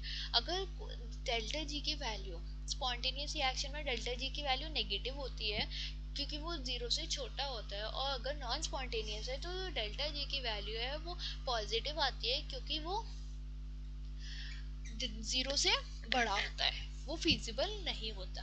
अब इलेक्ट्रोकेमिस्ट्री में जो गिब्स फ्री एनर्जी और ई सेल है उसका रिलेशन होता है delta G is equal to minus n F E cell. अब ये हमें बताता है कि कोई भी रिएक्शन स्पॉन्टेनियस है या नहीं। अगर डेल्टा जी की वैल्यू नेगेटिव है तो वो रिएक्शन फीजिबल है, वो हो सकती है। पर अगर वहीं डेल्टा जी की वैल्यू पॉजिटिव आती है तो वो रिएक्शन नहीं हो सकती, वो फीजिबल नहीं है। तो ये हमें बताता है गिब्स फ्री एनर्जी अगर हमें कोई भी रिएक्शन करनी है तो। इसको हम वर्क डन भी कहते हैं। अब इसमें इक्विलिब्रियम कांस्टेंट से रिलेशन क्या है, अब देखें तो ई नॉट सेल, जो ई नॉट सेल है इलेक्ट्रोड पोटेंशियल है, ये रहा हमारा इक्विलिब्रियम वाला एक्सप्रेशन। अब हमने ये ले लिया थर्मोडायनेमिक्स से डेल्टा जी का, तो जो माइनस आर टी लॉग के है उसकी जगह पे हमने इन दोनों का अगर हमने कंपेयर किया तो हमारा आया delta G naught is equal to minus n F E naught. तो ये हमारा आ गया रिलेशन बिटवीन डेल्टा जी और इलेक्ट्रोड पोटेंशियल। तो ये हमें बताता है कि ये हमें रिलेशन बताता है इक्विलिब्रियम कांस्टेंट का और गिब्स फ्री एनर्जी का। अब बात करते हैं conductance of an electrolytic cell. Conductance क्या होता है? Conductance is inverse of resistance. अब रेजिस्टेंस क्या होता है? रेजिस्टेंस वो ऑब्स्टिकल्स होते हैं जो करंट के फ्लो में, जब करंट फ्लो करता है तो उसमें जो फ्लो में जो रुकावटें आती हैं तो उन्हें कहते हैं resistance. The obstacles present between the flow of current is known as resistance. तो जो रेजिस्टेंस अगर हम इन्वर्स कर देंगे रेजिस्टेंस का तो वो होता है कंडक्टेंस। अब कंडक्टेंस की यूनिट होती है साइमन और ओम इनवर्स, क्योंकि वो रेजिस्टेंस का इनवर्स है तो रेजिस्टेंस की यूनिट होती है ओम। तो अगर हम उसे यूनिट में कन्वर्ट करेंगे तो आ जाएगा ओम इनवर्स। अब क्या होता है करंट में? करंट कोई भी सेल में कंडक्ट कैसे होता है? करंट किसी भी सेल में इलेक्ट्रॉन्स के थ्रू कंडक्ट नहीं होता, वो होता है कैटायंस एंड एनायंस की वजह से।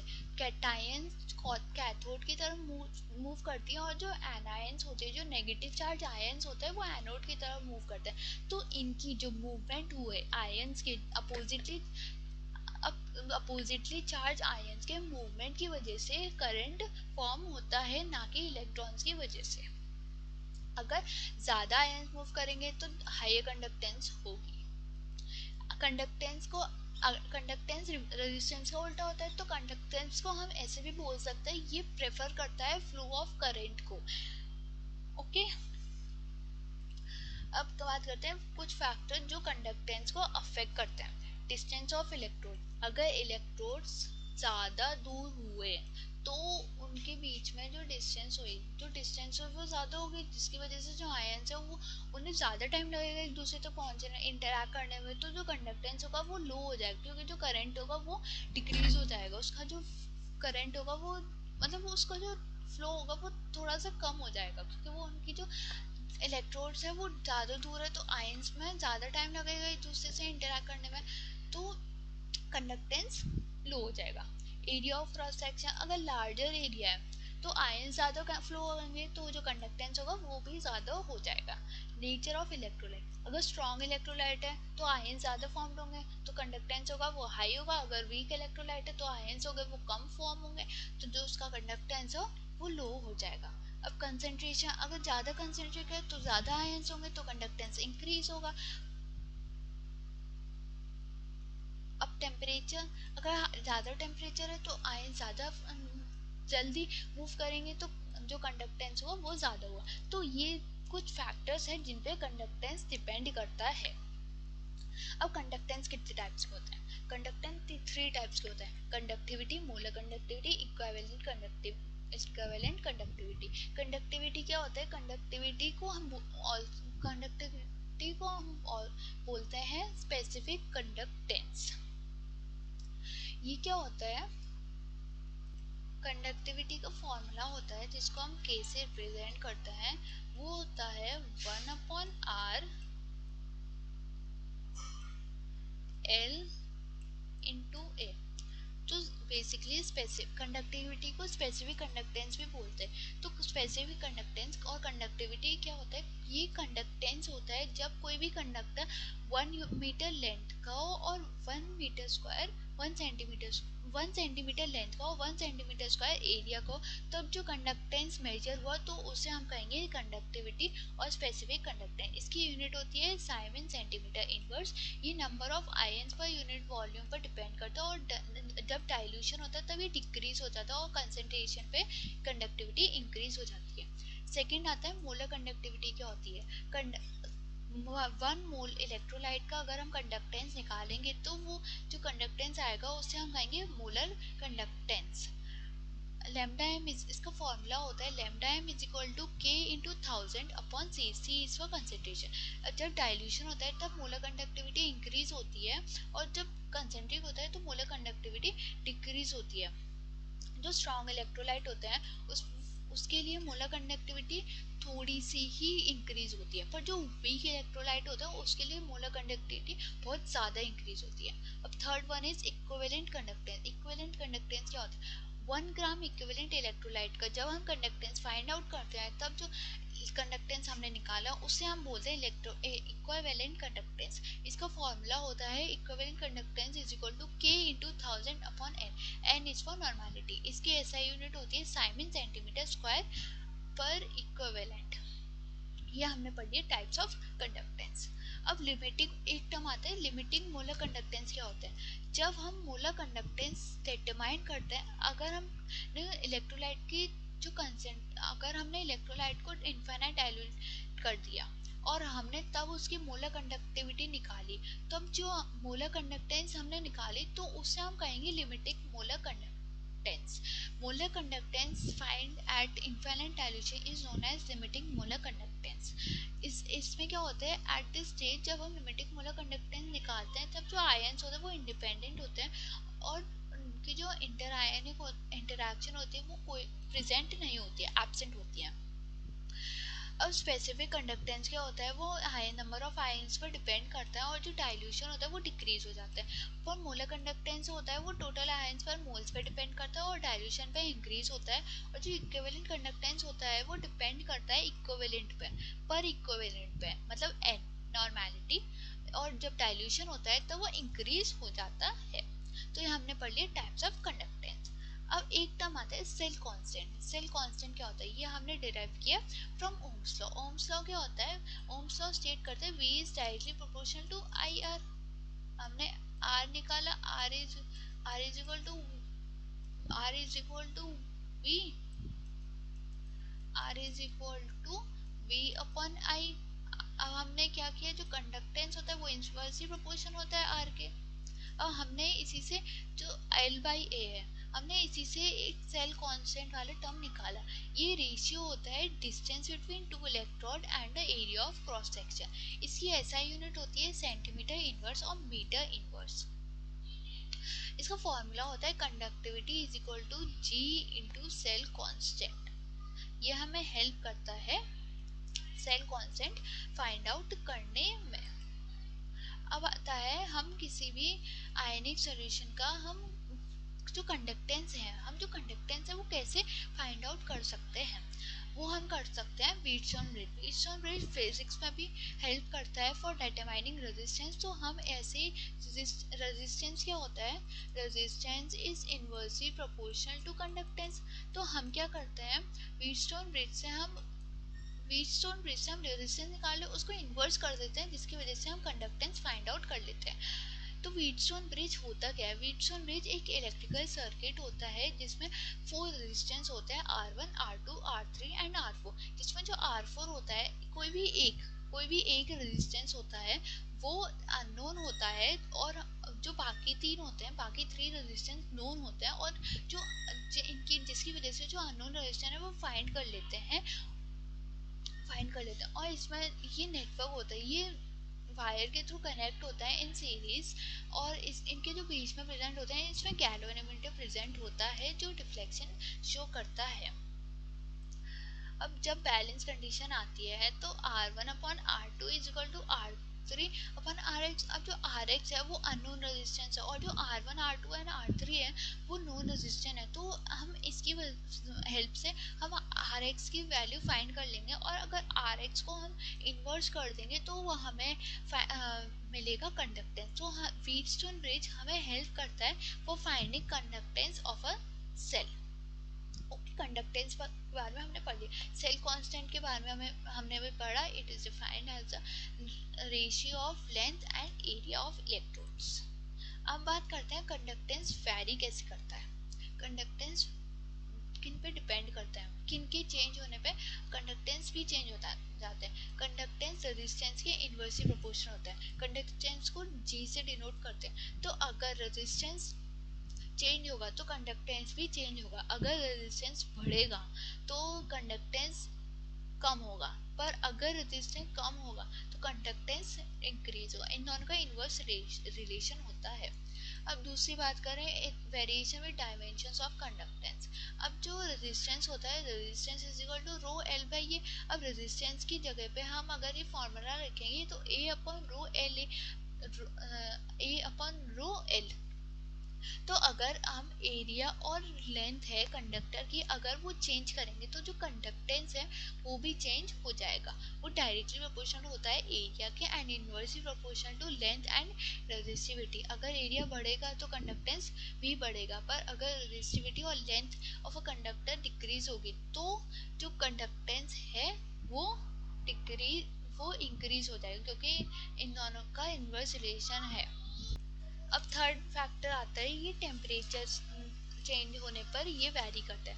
अगर मेटल्स हैं, मेटल्स में क्या होता है, रेजिस्टेंस बढ़ता है, रेजिस्टेंस और कंडक्टेंस इनवर्सली रिलेशन होता है। तो अगर रेजिस्टेंस बढ़ेगा तो कंडक्टेंस डिक्रीज होगा, तो जो मेटल्स है उनके लिए कंडक्टेंस डिक्रीज होता है। पर वही बात करें सेमीकंडक्टर के लिए, सेमीकंडक्टर के लिए जो रेजिस्टेंस है वो ये डिक्रीज होता है विद टेम्परेचर। तो रेजिस्टेंस तो जो कंडक्टेंस हुआ वो इंक्रीज हो जाएगा। अब फोर्थ फैक्टर बात करें डिफरेंशियल वेरिएशन। अगर रेजिस्टेंस चेंज हुआ स्लाइटली, अगर बहुत थोड़ा सा चेंज हुआ तो जो कंडक्टेंस है वो भी थोड़ा सा ही चेंज होगा, स्मॉल वेरिएशन, डिफरेंशियल वेरिएशन। तो ये फोर फैक्टर हुए जिनकी वजह से जो कंडक्टेंस है वो चेंज हो जाता है। अब अगली बात करते हैं कंडक्टिविटी कैसे चेंज होती है। कंडक्टिविटी को हम डिनोट करते हैं स्मॉल के से। अब कंडक्टिविटी अगर कंसेंट्रिक है, अगर कोई भी इलेक्ट्रोलाइट है, अगर इलेक्ट्रोलाइट कंसेंट्रिक है, उसकी कंसेंट्रेशन ज़्यादा है तो कंडक्टिविटी कैसे अफेक्ट होगी। तो जो अगर कंसेंट्रेशन ज़्यादा है तो जो कंडक्टिविटी है वो इंक्रीज हो जाएगी, क्योंकि जो नंबर ऑफ आयन्स है पर यूनिट वॉल्यूम इंक्रीज हो जाएंगे, जिसकी वजह से जो करंट है वो ज़्यादा फ्लो होगा तो जो कंडक्टिविटी है वो भी ज़्यादा हो जाएगी। पर वहीं अगर कंसंट्रेशन डिक्रीज हो जाएगी तो कंडक्टिविटी भी डिक्रीज हो जाएगी। तो अगर हम इससे देखेंगे तो जो कंडक्टिविटी है वो डायरेक्टली प्रोपोर्शन होती है कंसंट्रेशन के। अगर कंसंट्रेशन ज़्यादा होगी तो कंडक्टिविटी भी ज़्यादा होगी, पर वहीं अगर कंसंट्रेशन कम होगी तो जो कंडक्टिविटी है वो भी कम हो जाएगी। अब बात करते हैं डाइल्यूशन पे। अगर हम इलेक्ट्रोलाइट को डाइल्यूट करेंगे तो कंडक्टिविटी पर क्या इफेक्ट करेगा। तो डाइल्यूशन पर कंडक्टिविटी होगी वो डिक्रीज हो जाएगी, क्योंकि जो number of ions per unit volume है वो डिक्रीज हो जाएंगे डाइल्यूशन की वजह से, तो कंडक्टिविटी भी डिक्रीज हो जाएगी। तो जो सिंपल हम अगर देखें तो conductivity is inversely proportional to dilution. अगर डाइल्यूशन ज़्यादा होगा तो कंडक्टिविटी लो होगी, और अगर डाइल्यूशन कम होगा तो कंडक्टिविटी ज़्यादा होगी। इसका सिंपल रीज़न है क्योंकि जो नंबर ऑफ आयन्स है पर यूनिट वॉल्यूम वो डिक्रीज हो जाएंगे ऑन डाइल्यूशन। तो ये रहा variation of conductivity for concentration and dilution. अब बात करते हैं अगर स्ट्रॉन्ग और वीक इलेक्ट्रोलाइट है। अब इलेक्ट्रोलाइट क्या होते हैं, इलेक्ट्रोलाइट वो सॉल्यूशंस होते हैं जो डिसोसिएट हो जाते हैं positively charge ions and negatively charge ions में। अब कुछ इलेक्ट्रोलाइट्स होते हैं वो पूरे डिसोसिएट हो जाते हैं, जिन्हें कहते हैं हम स्ट्रॉन्ग इलेक्ट्रोलाइट, जैसे कि NaCl, HCl एंड KNO3। पर वहीं कुछ इलेक्ट्रोलाइट, कुछ सॉल्यूशन ऐसे होते हैं वो पार्शियली डिसोसिएट होते हैं, जैसे कि CH3, COOH, NH4OH, वो उन्हें कहते हैं हम वीक इलेक्ट्रोलाइट। तो कंडक्टिविटी इन दोनों के लिए कैसे वेरी करती है। जो स्ट्रॉन्ग इलेक्ट्रोलाइट है उनके लिए जो कंडक्टिविटी होगी वो डिक्रीज हो जाएगी। कंडक्टिविटी स्ट्रॉन्ग और वीक के लिए दोनों के लिए ही डिक्रीज हो जाती है, क्योंकि अगर हम डाइल्यूट करेंगे तो जो number of ions per unit volume है वो डिक्रीज हो जाएंगे, जिसकी वजह से जो कंडक्टिविटी है वो स्ट्रॉन्ग एंड वीक इलेक्ट्रोलाइट वो डिक्रीज हो जाती है दोनों के लिए। सिंपल, ठीक है। अब बात करते हैं मोलर कंडक्टिविटी की वेरिएशन की। पहले हम कंसेंट्रेट और डाइल्यूशन के टर्म्स में, फिर स्ट्रॉन्ग एंड वीक इलेक्ट्रोलाइट। अब मोलर कंडक्टिविटी का फॉर्मूला क्या होता है, molar conductivity is equal to K upon C, where K is conductivity and C is concentration. अगर कंसेंट्रेशन ज़्यादा होगा तो जो मोलर कंडक्टिविटी है वो डिक्रीज हो जाएगी। सिंपल देखिए, अगर उसका रिलेशन फॉर्मूला से देखें तो लैम्डा एम है वो इनवर्सली प्रोपोर्शन होता है कंसेंट्रेशन के। तो अगर कंसेंट्रेशन ज़्यादा होगा तो जो मोलर कंडक्टिविटी है वो डिक्रीज हो जाएगी। पर इसका अगर लॉजिक देखें, अगर रीज़न देखें तो इसमें क्या होता है, जो अगर कंसेंट्रेट ज़्यादा होगा तो जो आयंस होंगे वो क्राउड ज़्यादा हो जाएगा, ज़्यादा क्राउड ज़्यादा झुंड हो जाएगा, जिसकी वजह से जो एटॉमिक अट्रैक्शन है वो ज्यादा हो जाएगी और जो मोबिलिटी ऑफ आयंस है वो डिक्रीज हो जाएगी, जिसकी वजह से जो कंडक्टिविटी है, मोलर कंडक्टिविटी है, वो डिक्रीज हो जाएगी। तो अगर सोल्यूशन कंसेंट्रिक है तो जो मोलर कंडक्टिविटी है वो डिक्रीज हो जाएगी, और अगर डाइल्यूट है, अगर हम सोल्यूशन को डाइल्यूट करेंगे तो जो कंसेंट्रेशन है वो डिक्रीज हो जाएगी, तो जो लैम्डा है वो इंक्रीज हो जाएगा। ये बात रही विद कंसेंट्रेशन एंड डाइल्यूशन। अब बात करते हैं strong electrolyte and weak electrolyte. अब स्ट्रॉन्ग इलेक्ट्रोलाइट के लिए मोलर कंडक्टिविटी स्ट्रॉन्ग इलेक्ट्रोलाइट और वीक इलेक्ट्रोलाइट के लिए अलग अलग है। अगर स्ट्रॉन्ग इलेक्ट्रोलाइट प्रेजेंट है तो जो लैम्डा एम है वो स्लाइटली इंक्रीज करता है, क्योंकि अगर इसका हम ग्राफ बनाएंगे for a strong electrolyte molar conductivity का अगर हम बनाएंगे तो वो आएगा कुछ ऐसे फॉर अ स्ट्रॉन्ग इलेक्ट्रोलाइट, ये कंसेंट्रेशन। पर अगर वहीं वीक इलेक्ट्रोलाइट का बनाएंगे तो वो स्टीपली होगा।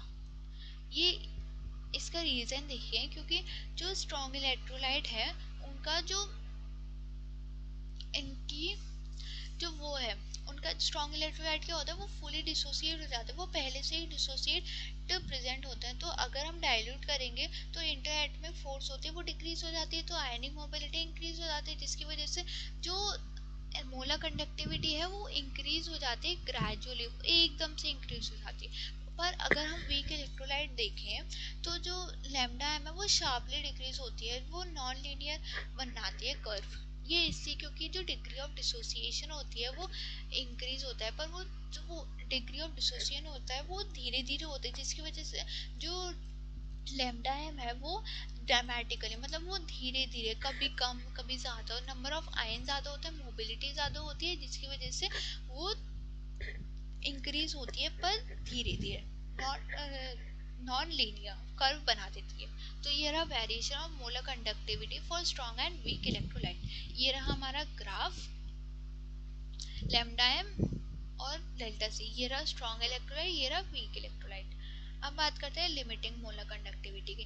Limiting molar conductivity at infinite dilution is known as limiting molar conductivity. अब इनफाइनाइट डाइल्यूशन का मतलब क्या होता है? इनफाइनाइट डाइल्यूशन का मतलब ये होता है कि जो इलेक्ट्रोलाइट है वो डाइल्यूट हो गए, जिसकी वजह से जो आयंस है वो कम्प्लीटली इंडिपेंडेंट हो गए और जो इंटर इंटरैक्शन और रिपल्शन है वो एब्सेंट हो गए, और आयंस है वो पूरे कंट्रीब्यूट कर रहे हैं कंडक्टिविटी में। सिंपल बात करें तो अगर हम इनफाइनाइट डाइल्यूशन का मतलब है जो इलेक्ट्रोलाइट है वो डाइल्यूट कर देते हैं, जिसकी वजह से जो आयंस है वो बहुत दूर हो जाते हैं और उनके बीच में जो इंटर आयनिक इंट्रैक्शन है और रिपल्शन है वो डिक्रीज हो जाता है और ख़त्म हो जाता है, जिसकी वजह से जो आयंस है वो फुली कंट्रीब्यूट करते हैं कंडक्टिविटी में। अब जो लिमिटिंग मोलर कंडक्टिविटी है वो मैक्सिमम कब होती है? ये मैक्सिमम तब होती है जब आयंस अट्रैक्ट करते हैं एक दूसरे के, मूवमेंट हिंडर्ड होता है, और जब इनफाइनाइट डाइल्यूशन होती है जिसमें जो इंटरैक्शन और मैक्सिमम मोबिलिटी, इंटरैक्शन होती है इंटरैक्शन नहीं होती और जो मैक्सिमम मोबिलिटी होती है। तो जो लैम्डा नॉट एम है जो लिमिटिंग मोलर कंडक्टिविटी है वो is the highest possible for molar conductivity. जब मोलर कंडक्टिविटी ज़्यादा होती है तो उसे लिमिटिंग मोलर कंडक्टिविटी कहते हैं। अब एक लॉ होता है कॉलरास लॉ जो दिया था, एट इनफाइनाइट डाइल्यूशन जो नंबर ऑफ आयंस होते हैं कंट्रीब्यूट करते हैं इंडिपेंडेंटली इन अ इलेक्ट्रोलाइट, वो इक्वल, उनका जो सम होता है वो इक्वल होता है टोटल मोलर कंडक्टिविटी। अगर हम टोटल मोलर कंडक्टिविटी कोई भी इलेक्ट्रोलाइट का निकालेंगे तो वो इक्वल होगा सम of cations and anion contribute in a electrolyte. Okay, cation are positive ions and ion are negative ion. जैसे कि NaCl लिया तो हमने NaCl का अगर लिमिटिंग मोलर कंडक्टिविटी निकाली कॉलरास लॉ की हेल्प से तो वो आएगी limiting molar conductivity of sodium plus limiting molar conductivity of chlorine. ऐसे ही कैल्शियम क्लोराइड की निकालेंगे तो limiting molar conductivity of calcium ion plus 2 into limiting molar conductivity of chloride. अब 2 इसलिए लिया क्योंकि जिसमें जो क्लोरीन प्रेजेंट है वो 2 है, तो इस ऐसे हमने limiting molar conductivity find out कर लिया। अब नेक्स्ट बात करते हैं जो कॉलरास लॉ है उसकी एप्लीकेशंस की। फर्स्ट एप्लीकेशन है, ये हमें हेल्प करता है limiting molar conductivity find out करने के लिए फॉर अ वीक इलेक्ट्रोलाइट। ये हमें वीक इलेक्ट्रोलाइट की limiting molar conductivity find out करने में हेल्प करता है। जैसे कि हमने CHCOOH, ये वीक इलेक्ट्रोलाइट है, तो अगर हमें इसकी limiting molar conductivity find out करनी है तो वो हम इस तरह हम रिप्रेजेंट करेंगे। Limiting molar conductivity of HCl plus limiting molar conductivity of CHCCOONA sodium ethanoate minus limiting molar conductivity of NaCl। अब Na को हमने क्या किया, अगर हमने इसलिए माइनस किया क्योंकि Na हटा दिया और यहाँ से Cl हटा दिया, तो अगर हम इसे कंबाइन करेंगे तो CHCOOH। तो अगर हमें HCl की लिमिटिंग मोलर कंडक्टिविटी और सोडियम इथेनोएट और NaCl की लिमिटिंग मोलर कंडक्टिविटी पता है, तो हम इसकी हेल्प से हम CHC एसिटिक एसिड की limiting molar conductivity find out कर सकते हैं बाय यूजिंग कोलराज लॉ। तो ये फर्स्ट एप्लीकेशन होगी। सेकेंड एप्लीकेशन की बात करें तो ये हमें डिग्री ऑफ डिसोसिएशन में भी हेल्प करती है फाइंड आउट करने में। कोई भी इलेक्ट्रोलाइट अगर डिसोसिएट हो रहा है तो किस डिग्री पर डिसोसिएट हो रहा है, तो वो हमें फाइंड आउट करने में हेल्प करता है। इसका फॉर्मूला होता है alpha is equal to lambda m upon lambda naught m, molar conductivity upon limiting molar conductivity. Third आता है डिसोसिएशन कांस्टेंट फाइंड आउट करने के लिए। अब डिसोसिएशन कांस्टेंट क्या होता है, Ka is equal to C alpha square upon 1 minus alpha, C is concentration. ये हमें डिसोसिएशन कांस्टेंट को फाइंड आउट करने में भी हेल्प करता है। अब अगली बात करें इलेक्ट्रोलाइसिस। अब इलेक्ट्रोलाइसिस क्या होता है, इलेक्ट्रोलाइसिस एक प्रोसेस है जिसमें हम इलेक्ट्रिक करंट पास करते हैं, जिसकी वजह से जो इलेक्ट्रोलाइट है वो केमिकल कोई भी केमिकल चेंज अकर करता है। अब सिंपल वे में देखें तो इलेक्ट्रोलाइसिस एक प्रोसेस है जिसमें हम इलेक्ट्रिक करंट का यूज़ करते हैं, पास करते हैं थ्रू एन इलेक्ट्रोलाइट, जिसकी वजह से केमिकल रिएक्शन अकर होता है और केमिकल चेंज होता है। जो इलेक्ट्रोलाइट होता है वो मॉल्टन आयनिक कंपाउंड भी हो सकता है और एक्वस सॉल्यूशन भी होता है। इस पर जो इलेक्ट्रिसिटी होती है वो फोर्स करती है कंपाउंड को ब्रेक डाउन होने में, ताकि वो कन्वर्ट हो सके आयंस में और वो डिस्चार्ज हो सके। ये नॉन स्पॉन्टेनियस रिएक्शन अकर होता है इनमें। इसमें क्या होता है, जो कैथोड होता है इलेक्ट्रोलाइसिस में, जो कैथोड होता है वो नेगेटिव होता है। उसमें जो ये इलेक्ट्रोलाइसिस इलेक्ट्रोलिटिक सेल में होती है, तो जो इलेक्ट्रोलिटिक सेल होता है उनमें कैथोड होता है नेगेटिव होता है, तो जो इलेक्ट्रोलाइसिस होता है उसमें कैथोड होता है नेगेटिव होता है, उसमें रिडक्शन कैथोड पर होती है, और जो ऑक्सीडेशन होता है उसमें पॉजिटिव होता है, उसमें ऑक्सीडेशन होती है एनोड पर। जैसे कि अगर हमें मोल्टेन सोडियम क्लोराइड का अगर हमें इलेक्ट्रोलाइसिस करनी है तो हम क्या करेंगे, जो कैथोड है उस पर हम सोडियम को ब्रेक डाउन कर लेंगे, Na plus electron is equal to sodium. अब इस इलेक्ट्रॉन, ये जो इलेक्ट्रॉन डोनेट हुआ उसको हम क्लोरीन जो एनोड पर प्रेजेंट है वो एक्सेप्ट कर लेगा और बना लेगा क्लोरीन Cl2। तो ये हमने इलेक्ट्रोलाइज करा of a molten sodium chloride. अब बात करते हैं फैराडे ने इलेक्ट्रोलाइसिस के बेसिस पर दो लॉज दिए थे। फैराडे लॉ हमें क्या बताता है, फैराडे लॉ हमें बताता है कि कोई भी सब्सटेंस जो प्रोड्यूस हुआ, मतलब जो हमने किसी भी इलेक्ट्रोलाइट से जब हमने इलेक्ट्रिसिटी पास करी, तब जो सब्सटेंस प्रोड्यूस हुआ वो कितना प्रोड्यूस हुआ, तो वो हमें बताता है फैराडे लॉ ऑफ इलेक्ट्रोलाइसिस।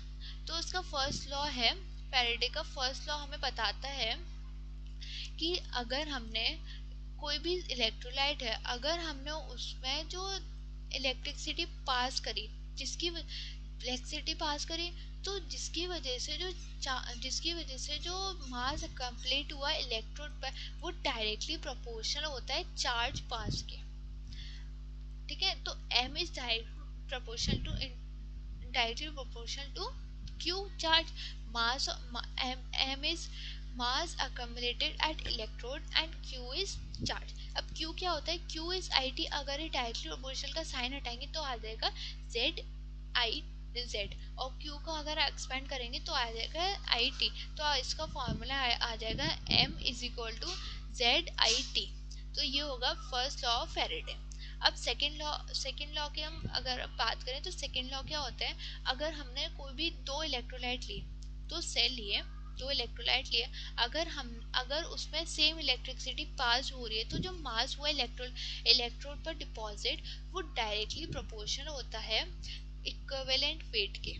तो ये m1 mass accumulated at electrode 1 and m2 is mass accumulated at electrode 2 and E1 is the equivalent weight of electrolyte 1 and E2 is equivalent weight of electrolyte 2। तो ये हमें second law help करता है for finding the mass of the electrodes accumulated mass accumulated at the electrodes with the help of equivalent weights। अब बात करते हैं 1 farad क्या होता है। जब हम किसी भी इलेक्ट्रोलाइट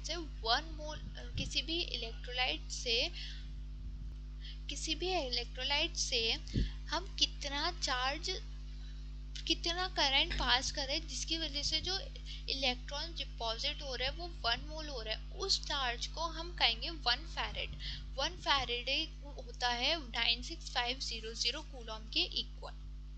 ये डिपॉजिट करता है, जैसे कि अगर 1 मोल ऑफ Ag है तो ये 1 farad is responsible for deposition of 1 mole of silver।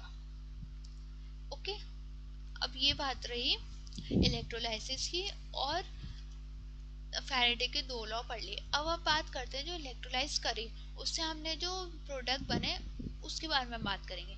जो प्रोडक्ट होते हैं इलेक्ट्रोलाइसिस के वो फॉर्म होते हैं कैथोड और एनोड पे।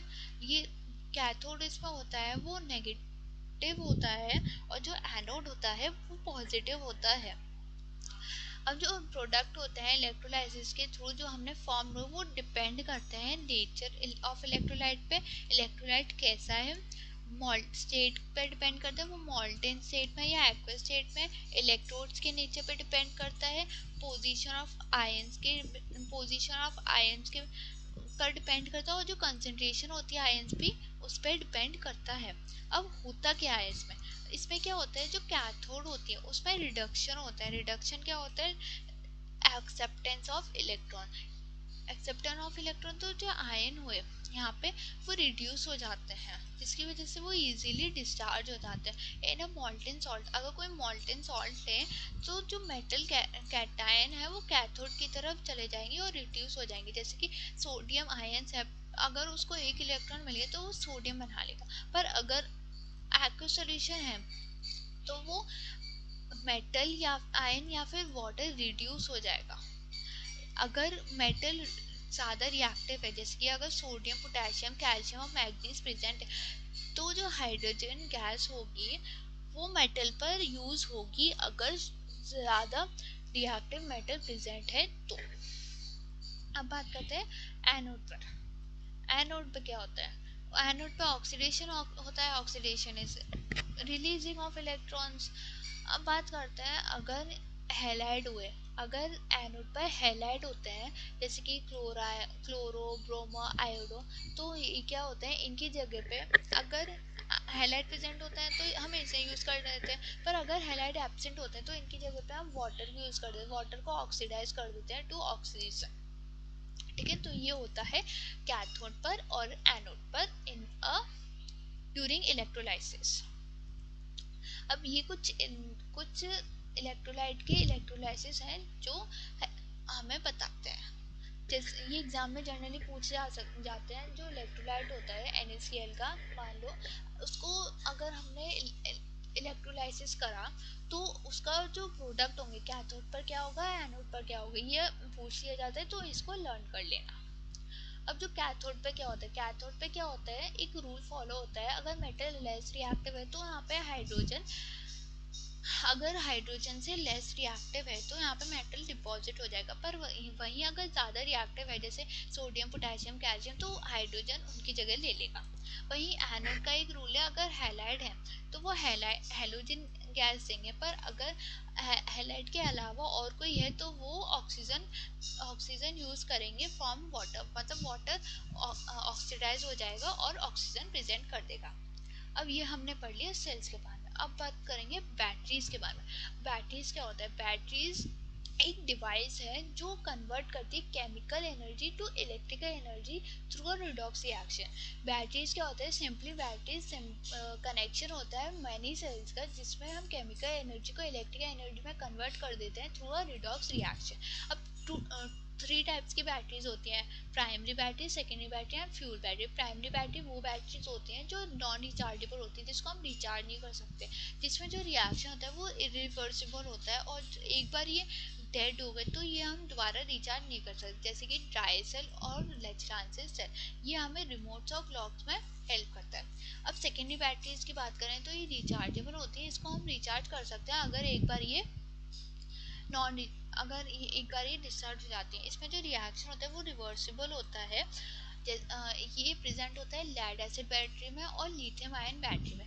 ये कार्स, फोन्स, लैपटॉप्स, इन्वर्टर्स में यूज होता है। इसमें हाई एनर्जी डेंसिटी होती है और लाइट वेट होता है। अब थर्ड बात कर रहे हैं फ्यूल सेल की। फ्यूल सेल क्या होता है, इसमें कंटिन्यूस सप्लाई ऑफ फ्यूल अगर करेंगे तो ये हमेशा ही वर्क करेगी, ये कभी डेड नहीं होगी, जैसे कि hydrogen oxygen fuel cell. Okay, तो ये थ्री कैटेगरी गई बैटरीज की। अब इन तीनों कैटेगरीज के में मेन डिफरेंस क्या हुआ। तो जो प्राइमरी बैटरी होती है वो रिचार्ज नहीं हो पाती है, पर जो सेकेंडरी बैटरी होती है वो रिचार्ज हो जाती है। पर अगर जो फ्यूल सेल होता है वो अगर कंटिन्यूस फ्यूल है, अगर सप्लाई कर रहे हैं तो वो वर्क करेगा, पर अगर अगर एक बार फ्यूल खत्म हो गया तो वो दोबारा फंक्शन नहीं करेगी। इस प्राइमरी बैटरी में जो रिएक्शन होती है वो इरिवर्सिबल होती है, और जो सेकेंडरी बैटरी में जो रिएक्शन होती है वो रिवर्सिबल होती है, और जो फ्यूल सेल में होती है वो कंटिन्यूस होती है, वो ना तो रिवर्सिबल होती है ना इरिवर्सिबल होती है। अब प्राइमरी बैटरी का कॉमन एग्जांपल है तो ड्राई सेल, सेकेंडरी बैटरी का lead acid and fuel cell का हाइड्रोजन ऑक्सीजन सेल। सबसे पहले बात करते हैं प्राइमरी बैटरीज की जो नॉन रिचार्जेबल होते हैं। प्राइमरी बैटरीज में क्या होता है, जो रिएक्शन होता है वो इरिवर्सिबल होता है, ये एक बार डिस्चार्ज हो गए तो दोबारा चार्ज नहीं कर सकते। इसमें जो केमिकल रिएक्शन होता है वो इलेक्ट्रिसिटी प्रोड्यूस करता है, जो प्रोडक्ट होता है वो दोबारा कन्वर्ट, मतलब जो प्रोडक्ट होता है वो रिएक्टेंट में बैक कन्वर्ट नहीं हो सकते हैं। एक बार रिएक्टेंट खत्म हो गए तो जो बैटरी है वो डेड हो जाती है। जैसे कि ड्राई सेल के मेन कंपोनेंट्स होते हैं, इसमें जो एनोड होता है वो जिंक का बना होता है, ये जो कंटेनर है वो जिंक कंटेनर है, और इसमें जो कैथोड होता है वो कार्बन रॉड और मैग्नीशियम ऑक्साइड से बना होता है, और जो इलेक्ट्रोलाइट है इसमें जो स्पेस है वो बना होता है NH4Cl पेस्ट का। तो ये रहे components of a dry cell.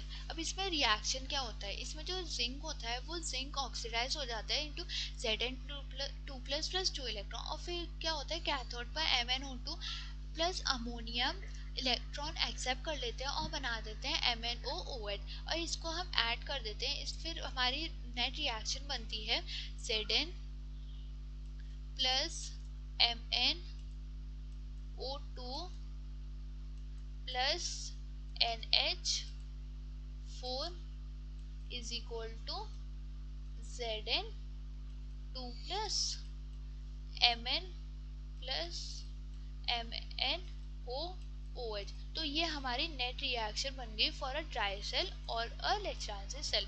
अब इसका अनदर एग्जांपल होता है मरकरी सेल, जो हम यूज करते हैं वॉचेस में और हियरिंग एड्स में।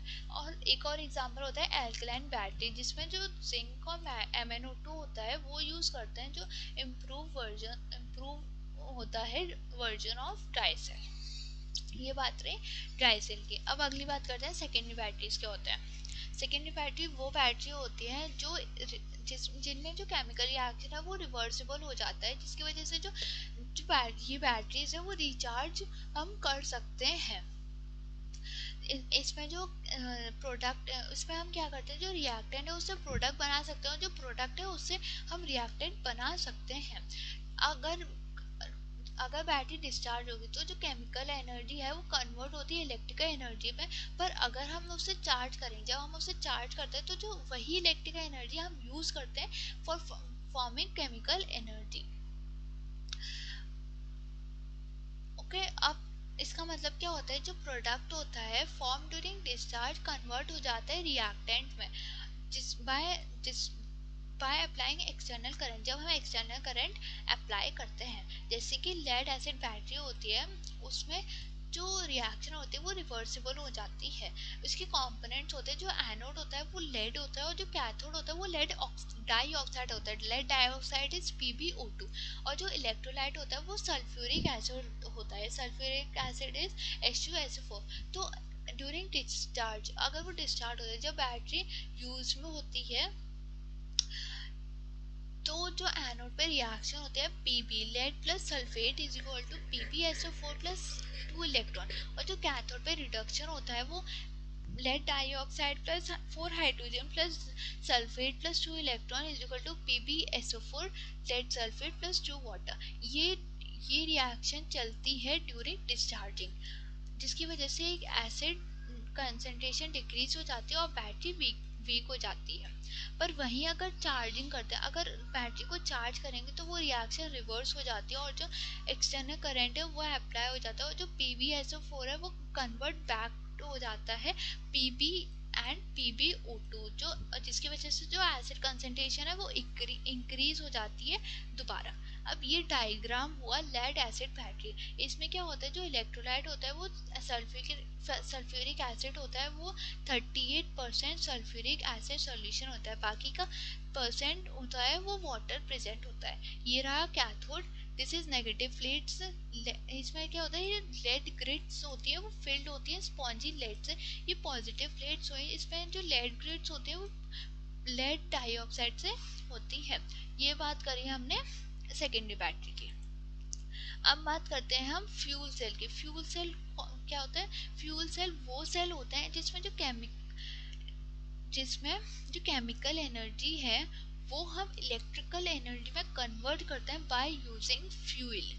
फ्यूल की हेल्प से हम केमिकल एनर्जी को हम डायरेक्टली कन्वर्ट कर देते हैं इलेक्ट्रिकल एनर्जी से बाय सप्लाइंग कंटिन्यूसली रिएक्ट। अगर एक बार फ्यूल खत्म हो गया तो वो दोबारा सेल फंक्शनल नहीं होगा, पर अगर कंटिन्यूस फ्यूल प्रोवाइड करेंगे तो वो सेल फंक्शनल होगा। इसमें रिचार्जिंग की हेल्प नहीं होती, इसमें रिवर्सिबल रिएक्शन नहीं होती। इसमें जैसे कि इसका एक कॉमन एग्जांपल है हाइड्रोजन ऑक्सीजन फ्यूल से। ये ज़्यादा एडवांटेजेस होती हैं हमारे लिए क्योंकि ये पोल्यूशन फ्री होती है और इसमें फ्यूल यूज़ होता है, पर ये थोड़ा कॉस्टली होती है। इसमें क्या होता है, जो फ्यूल होता है, जो इलेक्ट्रोलाइट होता है वो हाइड्रोजन गैस होती है, ऑक्सीडेंट ऑक्सीजन गैस होती है, और जो इलेक्ट्रोलाइट होता है वो एसिडिक और एल्कलाइन मीडियम होता है। एनोड पर रिएक्शन होती है, जो हाइड्रोजन होता है वो ब्रेक हो जाता है into H plus and electron, और जो कैथोड पे होती है वो रिडक्शन होती है, जिसकी वजह से जो ऑक्सीजन होता है O2 प्लस वो जो ये जो 4H प्लस हो और 4 इलेक्ट्रॉन हो उनसे रिएक्ट कर देता है और बनाता है वाटर। तो इससे जो ओवरऑल रिएक्शन बने वो होता है 2H2 plus O2 is equal to water. तो इसका जो हमें क्या मिलता है, इस वाली रिएक्शन हमें एंड प्रोडक्ट मिलता है वाटर और इलेक्ट्रिसिटी। तो जो फ्यूल सेल हुए उसका जो आउटपुट हुआ, हमें जो प्रोडक्ट मिले वो मिले वाटर और इलेक्ट्रिसिटी। अब जो फ्यूल सेल है वो बैटरी में डिफरेंस क्या होता है, जो बैटरी है वो उसमें जो रिएक्टेंट होता है वो स्टोर्ड होते हैं इनसाइड, पर जो फ्यूल सेल होता है उसमें जो रिएक्टेंट होता है वो सप्लाई कंटिन्यूसली करते हैं। जो बैटरी होती है उसकी लाइफ लिमिटेड होती है, पर जो फ्यूल सेल होता है जब तक हम फ्यूल उसको सप्लाई कर रहे हैं सेल को तब तक वह फंक्शनल होती है। इसमें बैटरी में रिचार्ज करना पड़ता है, पर जो फ्यूल सेल होती है उसमें रिचार्ज की कोई नीड ही नहीं होती। बैटरी का कॉमन एग्जांपल ले तो लिथियम आयन, और फ्यूल सेल का अगर हम कॉमन एग्जांपल ले तो हाइड्रोजन ऑक्सीजन सेल। तो ये बात रही बैटरीज की और सेल की। अब फ्यूल सेल के एडवांटेजेस क्या होंगे, इसकी जो एफिशिएंसी होती है एनर्जी की वो हाई होती है, ये डायरेक्टली कन्वर्ट कर देती है into chemical into electrical energy. ये कोई इंटरमीडिएट नहीं बनाती, जैसे कि इंजन्स में जो इंटरमीडिएट स्टेज होता है हीट स्टेज वो इसमें नहीं होता। तो ये directly chemical to electrical energy form कर देती है, जिसकी वजह से इसकी जो एनर्जी होती है वो हाई होती है, हाई एफिशिएंसी होती है इसकी। इसमें जो पावर सप्लाई होती है वो कंटिन्यूस होती है, ये तब तक फंक्शन होती है जब तक हम फ्यूल सप्लाई कर रहे हैं। ये बैटरी की तरह टाइम लिमिट नहीं होती है इनमें। ये एनवायरमेंटल फ्रेंडली होती है, ये कोई भी पॉल्यूटेंट फॉर्म नहीं करती। इनका एंड प्रोडक्ट होता है वाटर, जिसकी वजह से ये पॉल्यूशन फ्री होती है, इसमें कार्बन डाइऑक्साइड फॉर्म नहीं होता।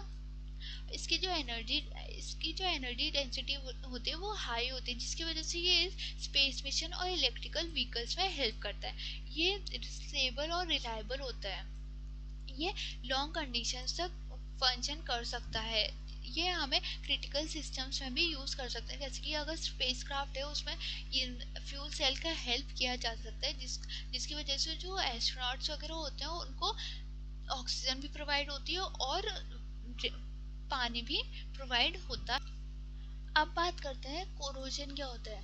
कोरोजन कोई भी मेटल का स्लोली डिटेरोरेशन होता है, मतलब कोई भी मेटल का due to contact of air, moisture और कोई भी केमिकल की वजह से जो मेटल का डिस्ट्रक्शन होता है, मेटल ऑक्साइड का फॉर्मेशन होता है, उसके बाहर एक लेयर फॉर्म हो जाती है due to reaction with air, moisture और एमनी केमिकल। तो जो मेटल होता है वो कोरोड हो जाता है और उसका इस फेनोमेना को हम कहते हैं कोरोजन। सीधी सीधी बात करें तो कोई भी मेटल का खराब होना due to reaction of oxygen, water, acid और सॉल्ट, उसे कहते हैं हम कोरोजन। जैसे कि आयरन का रस्ट होना, सिल्वर का टार्निशिंग और कॉपर के आगे जो ग्रीन कोटिंग हो जाती है वो होती है ड्यू टू कोरोजन।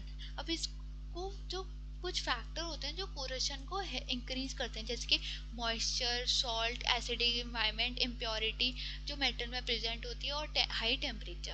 कोरोजन के इफेक्ट क्या होते हैं, वो क्या करता है, अगर कोई मेटल कोरोड हो गया तो वो मेटल को वीक कर देता है और उसके जो स्ट्रक्चर हो उसको डैमेज कर देता है और उसकी जो लाइफ है उसकी जो लाइफ है वो डिक्रीज कर देगा। जैसे कि मशीन, ब्रिज और पाइप अगर वो कोरोड हो गए तो उसकी जो लाइफ स्पैन है वो कम हो जाती है क्योंकि वो डैमेज हो जाते हैं।